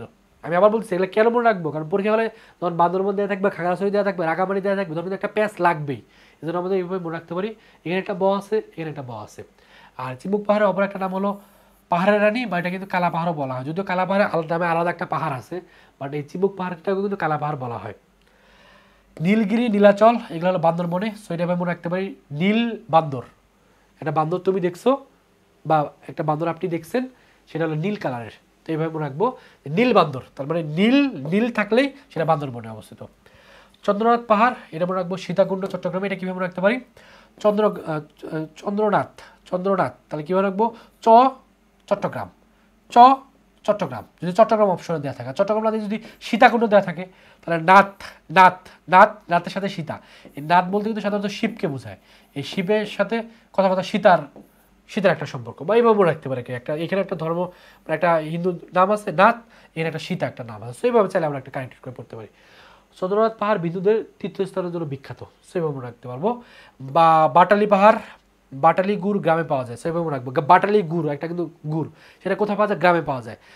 বাটালি গ্রামে পাওয়া যায়, বাটালি গুড় কোথায় পাওয়া যায়, গ্রামে পাওয়া যায়। সেইভাবে মনে রাখবো বাটালি পাহাড় কোথায় অবস্থিত, চট্টগ্রামে অবস্থিত। ওকে, আর হিমছড়ি পাহাড় কোথায় অবস্থিত, কক্সবাজারে অবস্থিত। এটা অলরেডি আমরা জানি, সেটা আমরা রাখবো হিমছড়ি কোথায়, কক্সবাজারে। ওকে, তারপর হলো পর্বত শৃঙ্গ, এটা হলো পৃথিবীর সর্বোচ্চ উচ্চতম পর্বতশৃঙ্গ হলো মাউন্ট এভারেস্ট, সেটা কত? সেটা হলো 8,848। আর বাংলাদেশের সর্বোচ্চ পর্বত শৃঙ্গ হলো তাজিংডং, যেটাকে বলা বিজয়। আর বাংলাদেশের দ্বিতীয় পর্বত শৃঙ্গ হলো সাফা হাফং। আর বাংলাদেশের তৃতীয় হলো কিউকাডং। সো এই প্রথম দুইটাই সবচেয়ে বেশি, পৃথিবীতে কোনটা আর বাংলাদেশের কোনটা, সো এটা একটু পড়তে হবে। তারপরে আমরা বিভিন্ন ধরনের ভ্যালিতে ঘুরতে যাই, তাই না? আমরা সাজেক ভ্যালিতে ঘুরতে যাই, বিভিন্ন জায়গায় কিন্তু ঘুরতে যাই। সো এই ভ্যালিগুলা বলতে কি বোঝায়, এটা একটু পড়তে হবে। যে দুটি পাহাড়ের মাঝখানে তুলনামূলক সমতল ভূমিকে বলা হয় উপত্যকা বা ভ্যালি। তো কি কি আছে? যেমন আছে হলো বলিশিরা ভ্যালি, এটা মৌলভীবাজারে অবস্থিত। সেটা মনে রাখবো যে শিরা কোথায় থাকে? মৌমাছিতে পাওয়া যায়, তাই না? মৌমাছির যে চাকগুলো আছে সেখানে কিন্তু কি থাকে? শিরা থাকে, মানে রস থাকে। সেটা মনে রাখতে পারবো যে বলিশিরা, শিরা মৌমাছিতে পাওয়া যায়, মানে মৌলভীবাজারে। তার মানে বলিশিরা ভ্যালি কোথায়? মৌলভীবাজারে। হালদা ভ্যালি কোথায় অবস্থিত? খাগড়াছড়িতে। মনে রাখবো এভাবে হালকা খা, তোমার ধরে নেন আপনার বন্ধু অনেক খায়, তাহলে এভাবে মনে রাখবেন আপনার বন্ধুকে বলতেছেন একটু হালকা করে খা, তারপরে রাখবো হালদা ভ্যালি খাগড়াছড়িতে, হালকা খা। সাজেক ভ্যালি, এটা তো জানি, সাজেক ভ্যালিকে রাঙামাটির ছাদ বলা হয়, এটা রাঙামাটিতে, এটা অনেকে জানি। আর মহিনমুখী ভ্যালি, এই মুখী মানে মুখ, মুখকে কী করতে হয়? সবসময় আমরা রাঙা রাখতে চাই, তাই না? মুখকে যত রাঙা হবে তত বেশি ভালো লাগবে। সো মুখী থাকলে হবে রাঙামাটি। আর ভেঙি ভ্যালি, ভেঙি মাটি এভাবে মনে রাখতে হবে আর কি। আর সাঙ্গু ভ্যালি কোথায়? এটা চট্টগ্রামে, এটা একটু মনে রাখতে হবে। নাপিতখালী ভ্যালি, এটা কক্সবাজারে। এটা কীভাবে মনে রাখবো? নাক, এটা নাক দ্বারা মনে রাখবো, নাক। তে হলো নাপিতখালী ভ্যালি, আর কত হলো কক্সবাজার। সো নাক কথাটা মনে রাখলে নাপিতখালী ভ্যালি কোথায় অবস্থিত? কক্সবাজারে অবস্থিত। সো এইভাবে কিন্তু এটা আমাদের মনে রাখতে হবে। এখন আমরা বিভিন্ন ধরনের যে বাংলাদেশের যে বিভিন্ন ধরনের ঝর্ণাগুলো আছে, ঝর্ণাগুলো পড়তে হবে। ঝর্ণাগুলো থেকে প্রশ্ন আসে, যে উৎস থেকে চুয়ে পানি পতিত হয় তাকে বলা হয় ঝর্ণা। তো কী কী ঝর্ণাগুলো আছে, ঝর্ণাগুলো পড়তে হবে। যেমন এই ঝর্ণাগুলো প্রায় সময় আসে কমলক ঝর্ণা, দেবতার পুকুর, হ্যাঁ, মং রাজবাড়ি, এগুলো কোথায়? সবগুলো খাগড়াছড়িতে। আচ্ছা, আর শুভলং ঝর্ণা কোথায় অবস্থিত? এটা হলো বরকল রাঙামাটিতে। এটা ভেবে রাখতে পারি শুভ বিবাহের বর রাঙা থাকে, মানে শুভ বিবাহের সময় বরকে কি দেওয়া হয়? গায়ে হলুদ দেওয়া হয়, তখন কিন্তু তাকে কি বরের মুখ কিন্তু রাঙা থাকে। এটা ভেবে রাখতে পারি শুভ, মানে শুভ বিবাহ, তখন কি থাকে? এই বরের মুখ কি থাকে? রাঙা থাকে। তার মানে এভাবে রাখবো শুভলং ঝর্ণা কোথায় অবস্থিত? যদি রাঙামাটি অপশন দেওয়া থাকে তাহলে রাঙামাটি দিব, আর যদি বরকল দেওয়া থাকে তাহলে দিব বরকল। আর নাফাকুম ঝর্ণা কোথায় অবস্থিত? এটা মনে রাখবো নাপ দেয় মানকি মানে কি? ইংরেজিতে বানরকে কি বলে? মানকি বলা হয়। তো এবার রাখবো নাফ দেয়, মানে লাফ দেয়, কে দেয়? মানকি। এবার মনে রাখবো নাফ। তাহলে নাফাকুম ঝর্ণা কোথায় অবস্থিত? বান্দরবনে অবস্থিত, ঠিক আছে? বান্দরবনে অবস্থিত। আর বলে জাদিপাই কোথায় অবস্থিত? বা শৈলপ্রপাত ঝর্ণা কোথায় অবস্থিত? রুমা, বান্দরবনে। তো বান্দরবনে কিন্তু আসে রুমা কোথায় অবস্থিত? মানে রুমা ধরনের একটা মেয়ের নাম, সে অনেক বান্দর, তাই এবার মনে রাখবো রুমা অনেক বান্দর, মাঝে মধ্যে আসে যে রুমা কোথায় অবস্থিত? এটা বান্দরবনে একটা জায়গার নাম। আচ্ছা, এটা কিন্তু ম্যাক্সিমাম সময় আসে যে গরম পানির ঝর্ণা কোথায় অবস্থিত, বা উষ্ণ জলের ঝর্ণা বা উষ্ণ প্রশমন কোথায় অবস্থিত? তাহলে এটা মনে রাখতে হবে, এটা হলো সীতাকুণ্ড, চট্টগ্রামে। তাহলে এটা কীভাবে মনে রাখবো? যে গরম পানি শীতে লাগে, মানে শীতকালে কিন্তু গরম পানি লাগে, তাই না? এটা মনে রাখবো, শীতকালে গরম পানি লাগে। তাহলে গরম, এটা কোথায়? সীতাকুণ্ডে। গরম পানির ঝর্ণা কোথায়? সীতাকুণ্ডে। ওকে, এভাবে মনে রাখবো। আর হলো সীতাকুণ্ড হলো চট্টগ্রামে, এটা মনে রাখবো সীতা গ্রামের মেয়ে, তাহলে সীতা গ্রামের মেয়ে, তারপরে চট্টগ্রামে একটা জায়গা নাম হলো সীতাকুণ্ড। শীতল পানির ঝর্ণা, এটা হলো শীতল আমার হক, শীতল বা শীতকাল আমার হক, এভাবে মনে রাখতে পারি।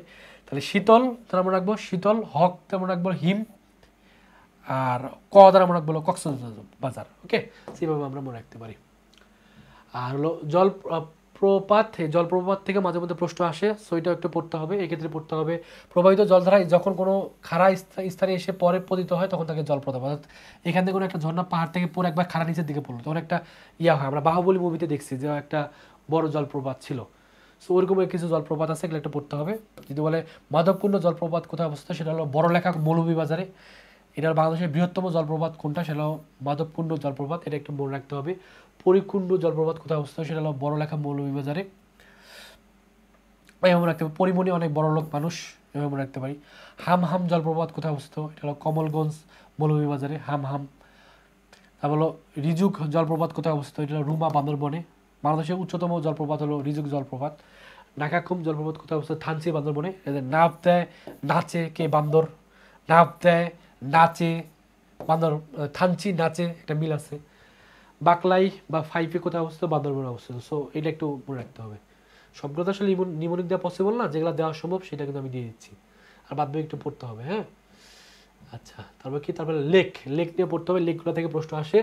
ক্রিসেন্ট লেক কোথায় অবস্থিত, এটা হলো ঢাকার জাতীয় সংসদের পাশে। জাফলং কোথায় অবস্থিত, এটা হলো সিলেটে, এটা তো আমরা অনেকে জানি। হ্রদের জেলা বলা হয় রাঙামাটিকে। কাপ্তাই হ্রদ কোথায়, রাঙামাটিতে। প্রান্তিক লেক, বগা লেক, এটা কিন্তু খুব ইম্পর্টেন্ট, প্রায় সময় আসে। বগা লেকটা কোথায় অবস্থিত, সেটা হলো রুমা, বান্দরবনে। হলুদিয়া গ্রাম, এটা সব হলো। ফয়েস লেক, এটা কোথায়, পাহাড়তলি, চট্টগ্রামে, এটা একটু পড়তে হবে। হ্যাঁ, এটা ফয়েস। হ্যাঁ, ফয়েস। আচ্ছা, এই কাপ্তাই জল, এই যে কাপ্তাই যে আছে, কাপ্তাই লেক আমরা পড়তেছি, কাপ্তাই লেক। এই কাপ্তাই লেক নিয়ে এখানে কিন্তু একটা জলবিদ্যুৎ কেন্দ্র আছে, এটা চালু হয় 1962 সালে, সহযোগিতা করে যুক্তরাষ্ট্র। এটা হলো কাপ্তাই, হলো রাঙামাটিতে অবস্থিত। এটার উচ্চতা হলো 46, আর এখানে কিন্তু বিদ্যুৎ, এইটা সবচেয়ে ইম্পর্টেন্ট, কত মেগাওয়াট বিদ্যুৎ তৈরি করে, সেটা হলো 230 মেগাওয়াট। এটা এই লাইনটা সবচেয়ে বেশি ইম্পর্টেন্ট। ওকে, আচ্ছা, তারপরে চলে যাই। তারপরে যাব হলো বিভিন্ন বিল, এই বিলগুলো থেকে কিন্তু প্রশ্ন চলে আসে, যে বিভিন্ন ধরনের বিল আছে বাংলাদেশে, কোথায় কোন বিল আছে, এই বিলগুলো থেকে প্রশ্ন আসে। যেমন চলন বিল। আচ্ছা, তার আগে একটু বলি, নিম্নভূমি যেখানে অতিরিক্ত পানি এসে জমা হয় তাকে বলে বিল।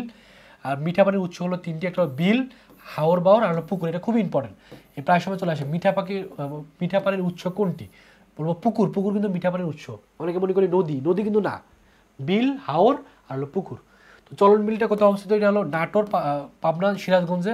তবে চলন বিলের ম্যাক্সিমাম অংশ কিন্তু পাবনা জেলার ভিতরে অবস্থিত, পাবনা জেলাতে অবস্থিত। বাংলাদেশের সবচেয়ে বড় বিল হলো চলন বিল।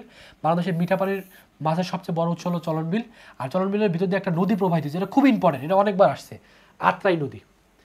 হালতি বিল কোথায় অবস্থিত, এটা হলো নাটোরে। এটা মনে রাখবো কানের লতি, যে কানের লতি, কানের লতি, কানের লতি, যে লতি, লতি, লতি, লতি, লতি, নাক, লতি, যে কানের লতি, এই লতির সাথে নাকের একটা সম্পর্ক আছে, লতির সাথে নাকের একটা সম্পর্ক আছে। সো লতি, লতি, নাক বা নাটোর, এভাবে মনে রাখবো। হ্যাঁ, আরিয়াল, আরিয়াল বিল হলো শ্রীনগর, মুন্সিগঞ্জে। এটা মনে রাখবো আশ্রম, আশ্রম, আশ্রম, আশ্রম, আশ্রম, আশ্রম, আশ্রম, এই কথাতে মনে রাখবো, আশ্রম, আশ্রম। ডাকাতিয়া বিল, এর মনে রাখবো খুলনাতে আগে কিন্তু অনেক ডাকাত হইতো। আমরা জানি যে খুলনাতে একটা বিখ্যাত ডাকাত ছিল ইরশাদ শিকদার। সো ওভাবে মনে রাখবো যে খুলনায় ডাকাতি বেশি হয়, তার মানে ডাকাতিয়া বিলটা কোথায়, এটা হলো খুলনাতে। এবং ডাকাতিয়া বিলকে কিন্তু বলা হয় পশ্চিমা বাহিনীর নদী, পশ্চিমা বাহিনী, মনে রাখবো ইরশাদ বাহিনী, পশ্চিমা বাহিনী, এটা কি ডাকাতিয়া বিল। ডাকাত মানে পশ্চিমা বাহিনী, তার মনে রাখবো পশ্চিমা বাহিনী একটা ডাকাত বাহিনী, মানে ডাকাতিয়া বিল মনে রাখার জন্য আর কি। আর হলো কোলা বিল, এটা মনে রাখবো হলো ক খ, এই যে এখানে ক ক খ, খুলনা। ভবধ বিল, যশোর, যশোর।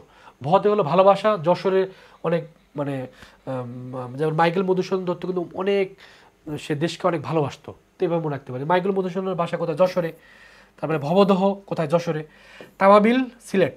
এটা মনে রাখবো সীতা, সীতা, সীতা, সীতা, ত ত সিলেট, সীতা, এভাবে মনে রাখবো। হ্যাঁ, বাংলাদেশের একমাত্র সীমান্তবর্তী বিল, এটা খুব ইম্পর্টেন্ট, কিন্তু প্রায় সময় দিয়ে দেয়। বাংলাদেশের একমাত্র সীমান্তবর্তী বিল কোনটি, তামাবিল, তামাবিল, এটা মনে রাখতে হবে।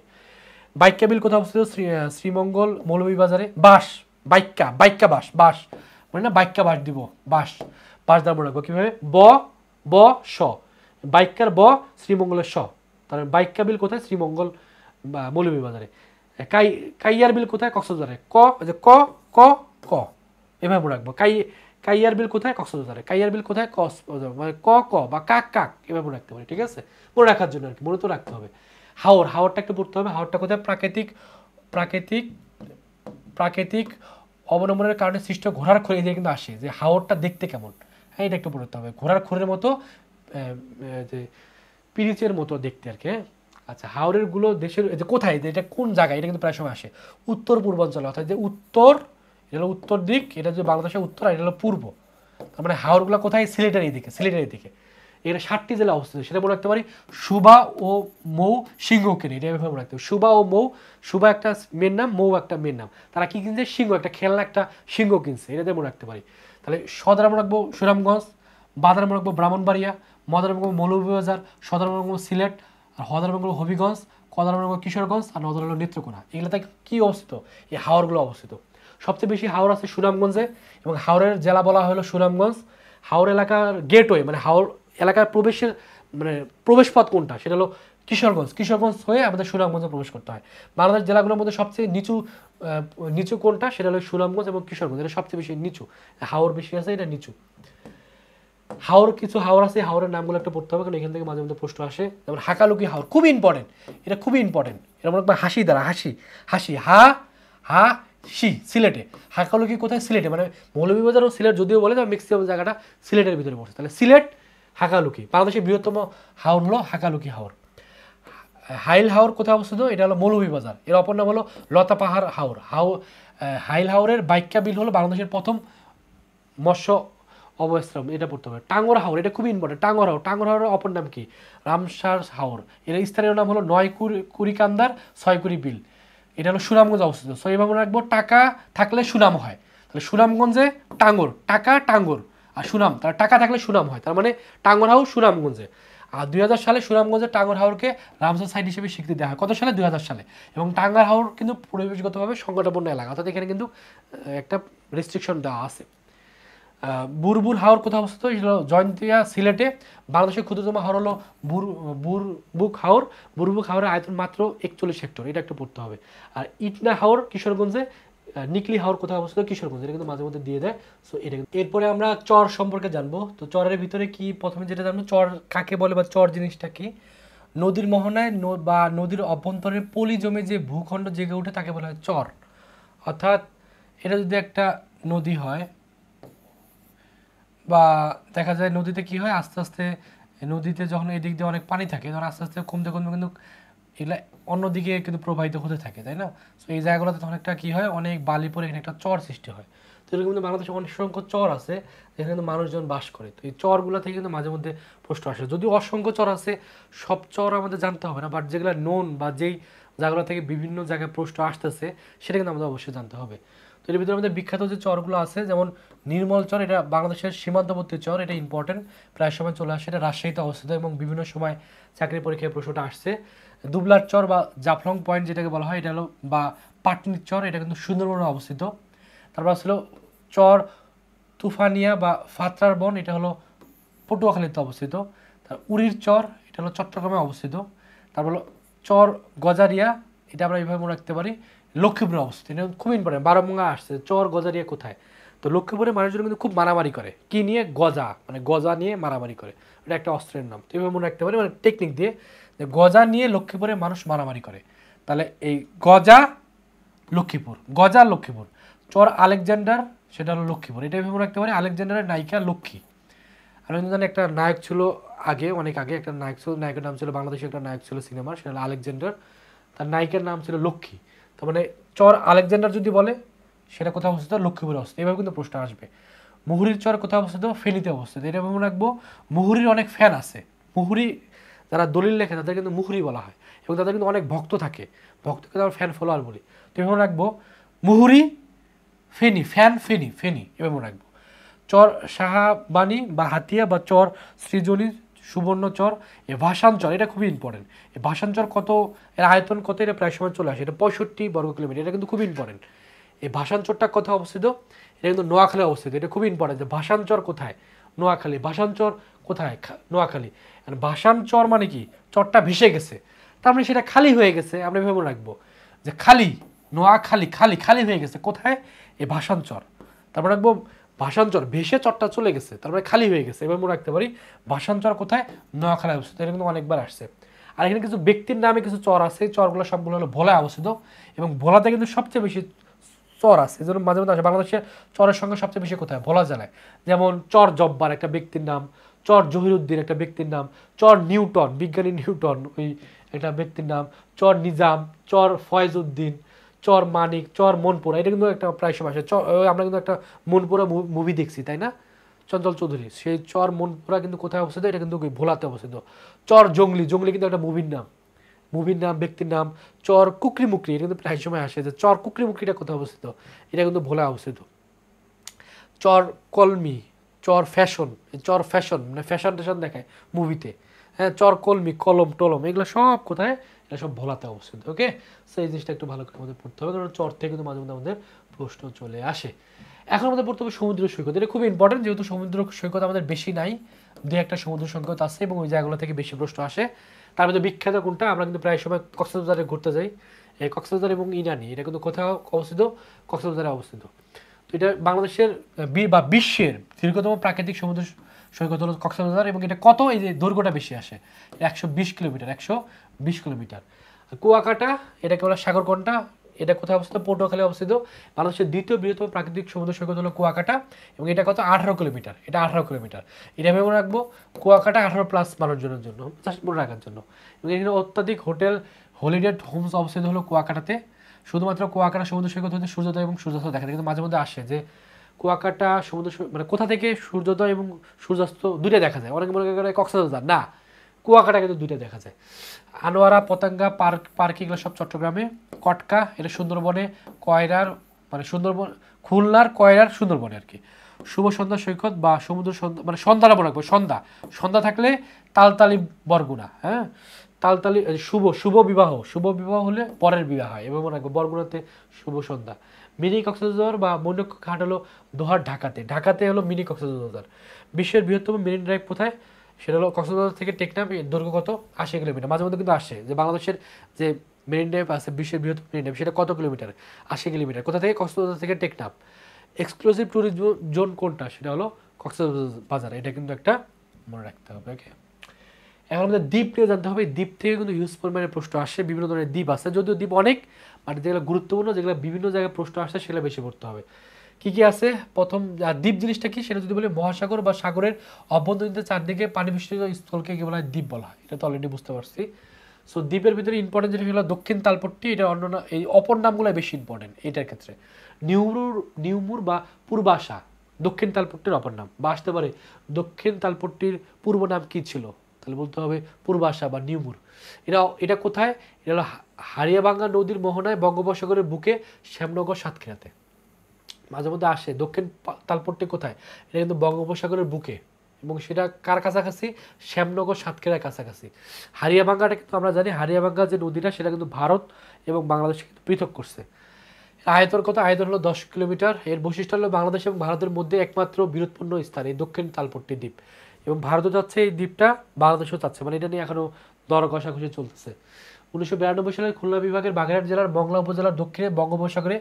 আচ্ছা, আরেকটা হলো পটুনির দ্বীপ। এই পটুনির দ্বীপের অপর নাম হলো বঙ্গবন্ধু দ্বীপ, যদিও পূর্ব নাম বঙ্গবন্ধু দ্বীপ ছিল।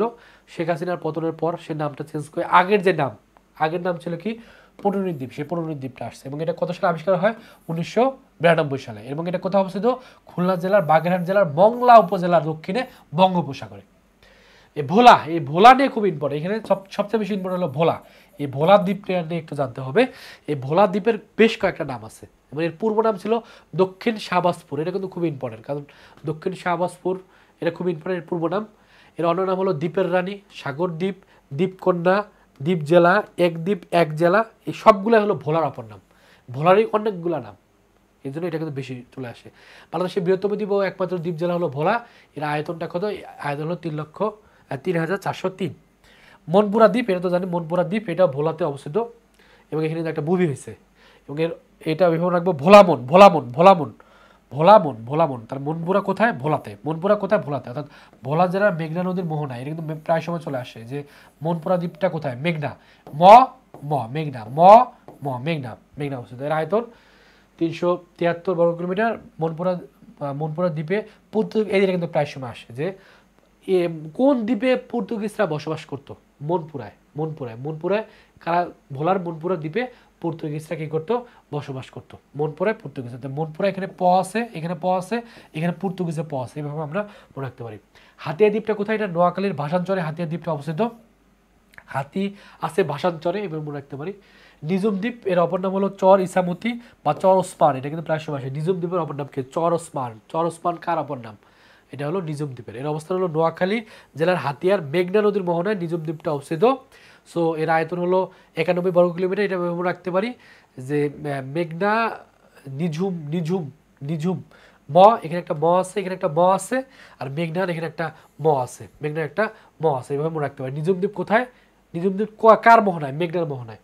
কিন্তু দ্বীপগুলো সাধারণত মেঘনা নদীর মোহনাতেই ম্যাক্সিমাম।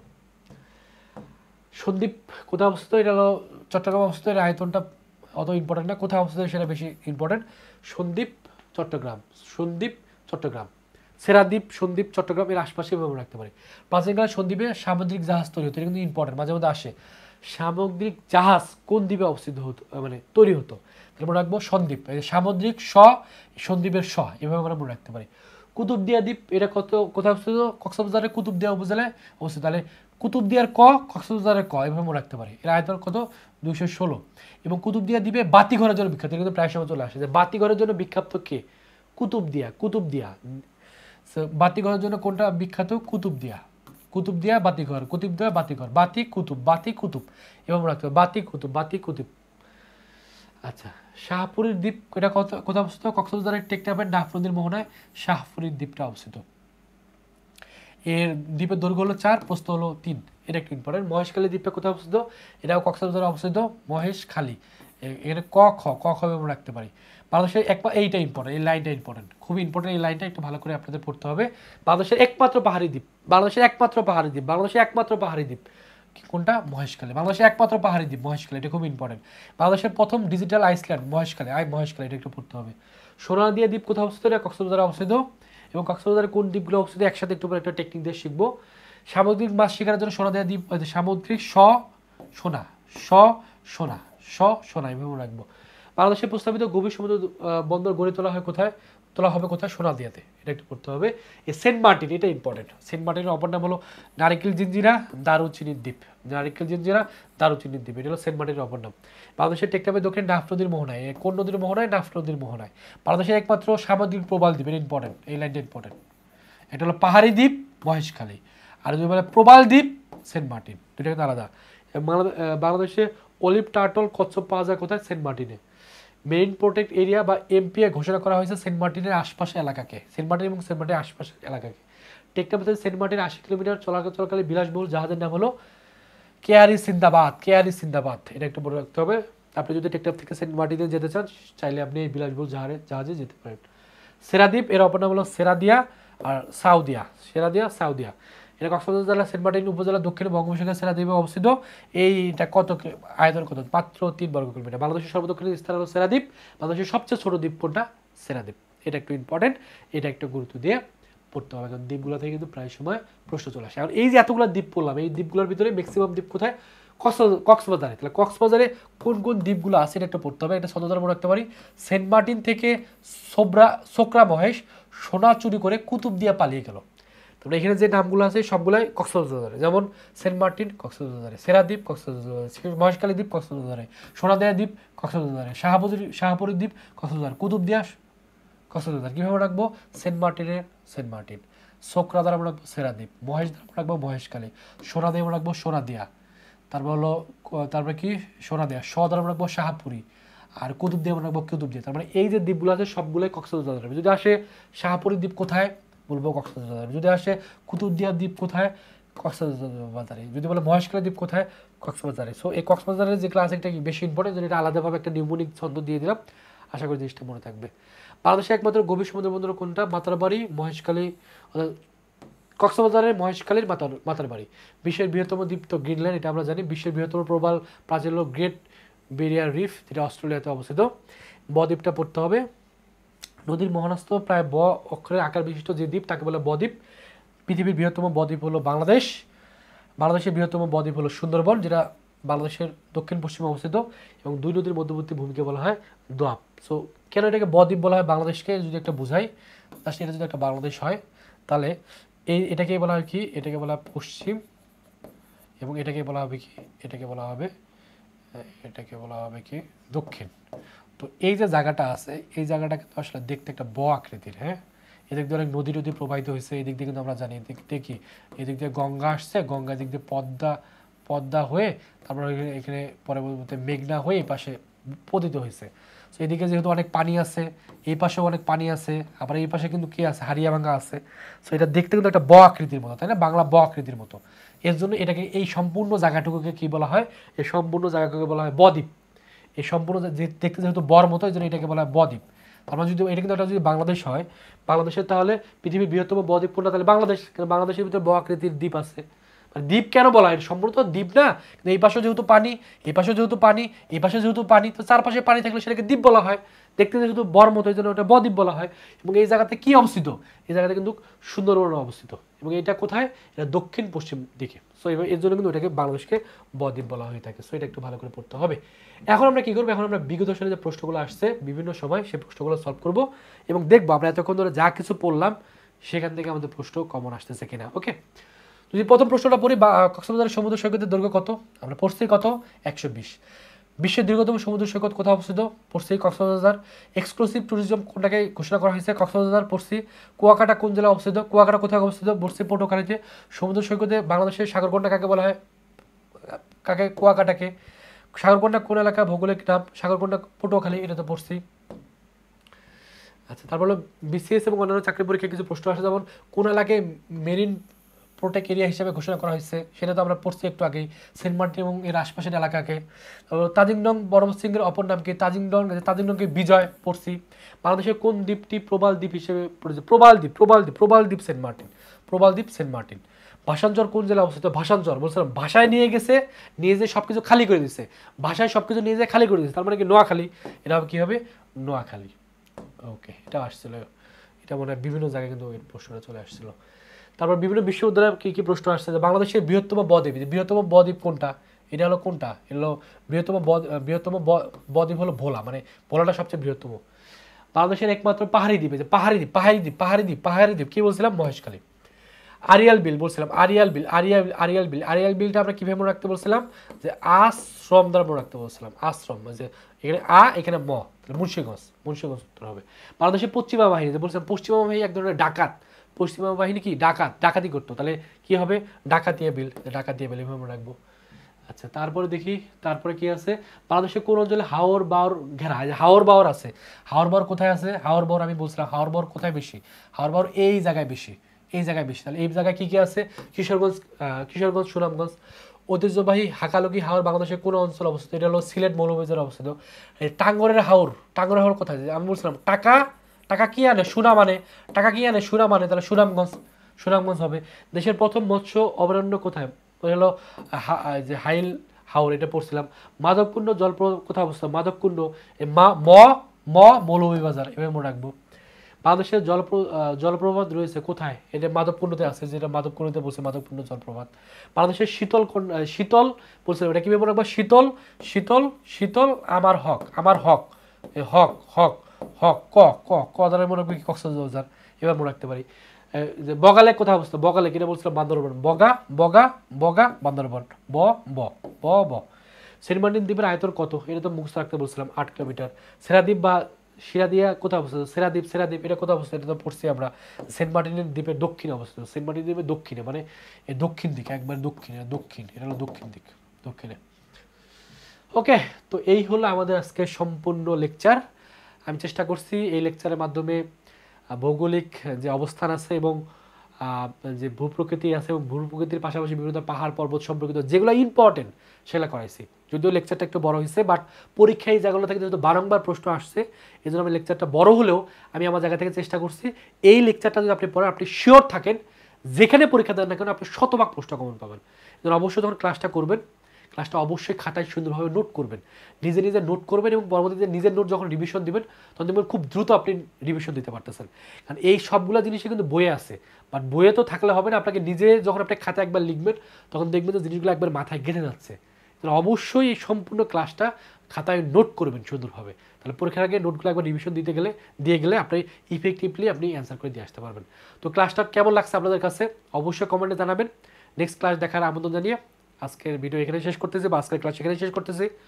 সকালে ভালো থাকবেন, সুস্থ থাকবেন, আল্লাহ হাফেজ।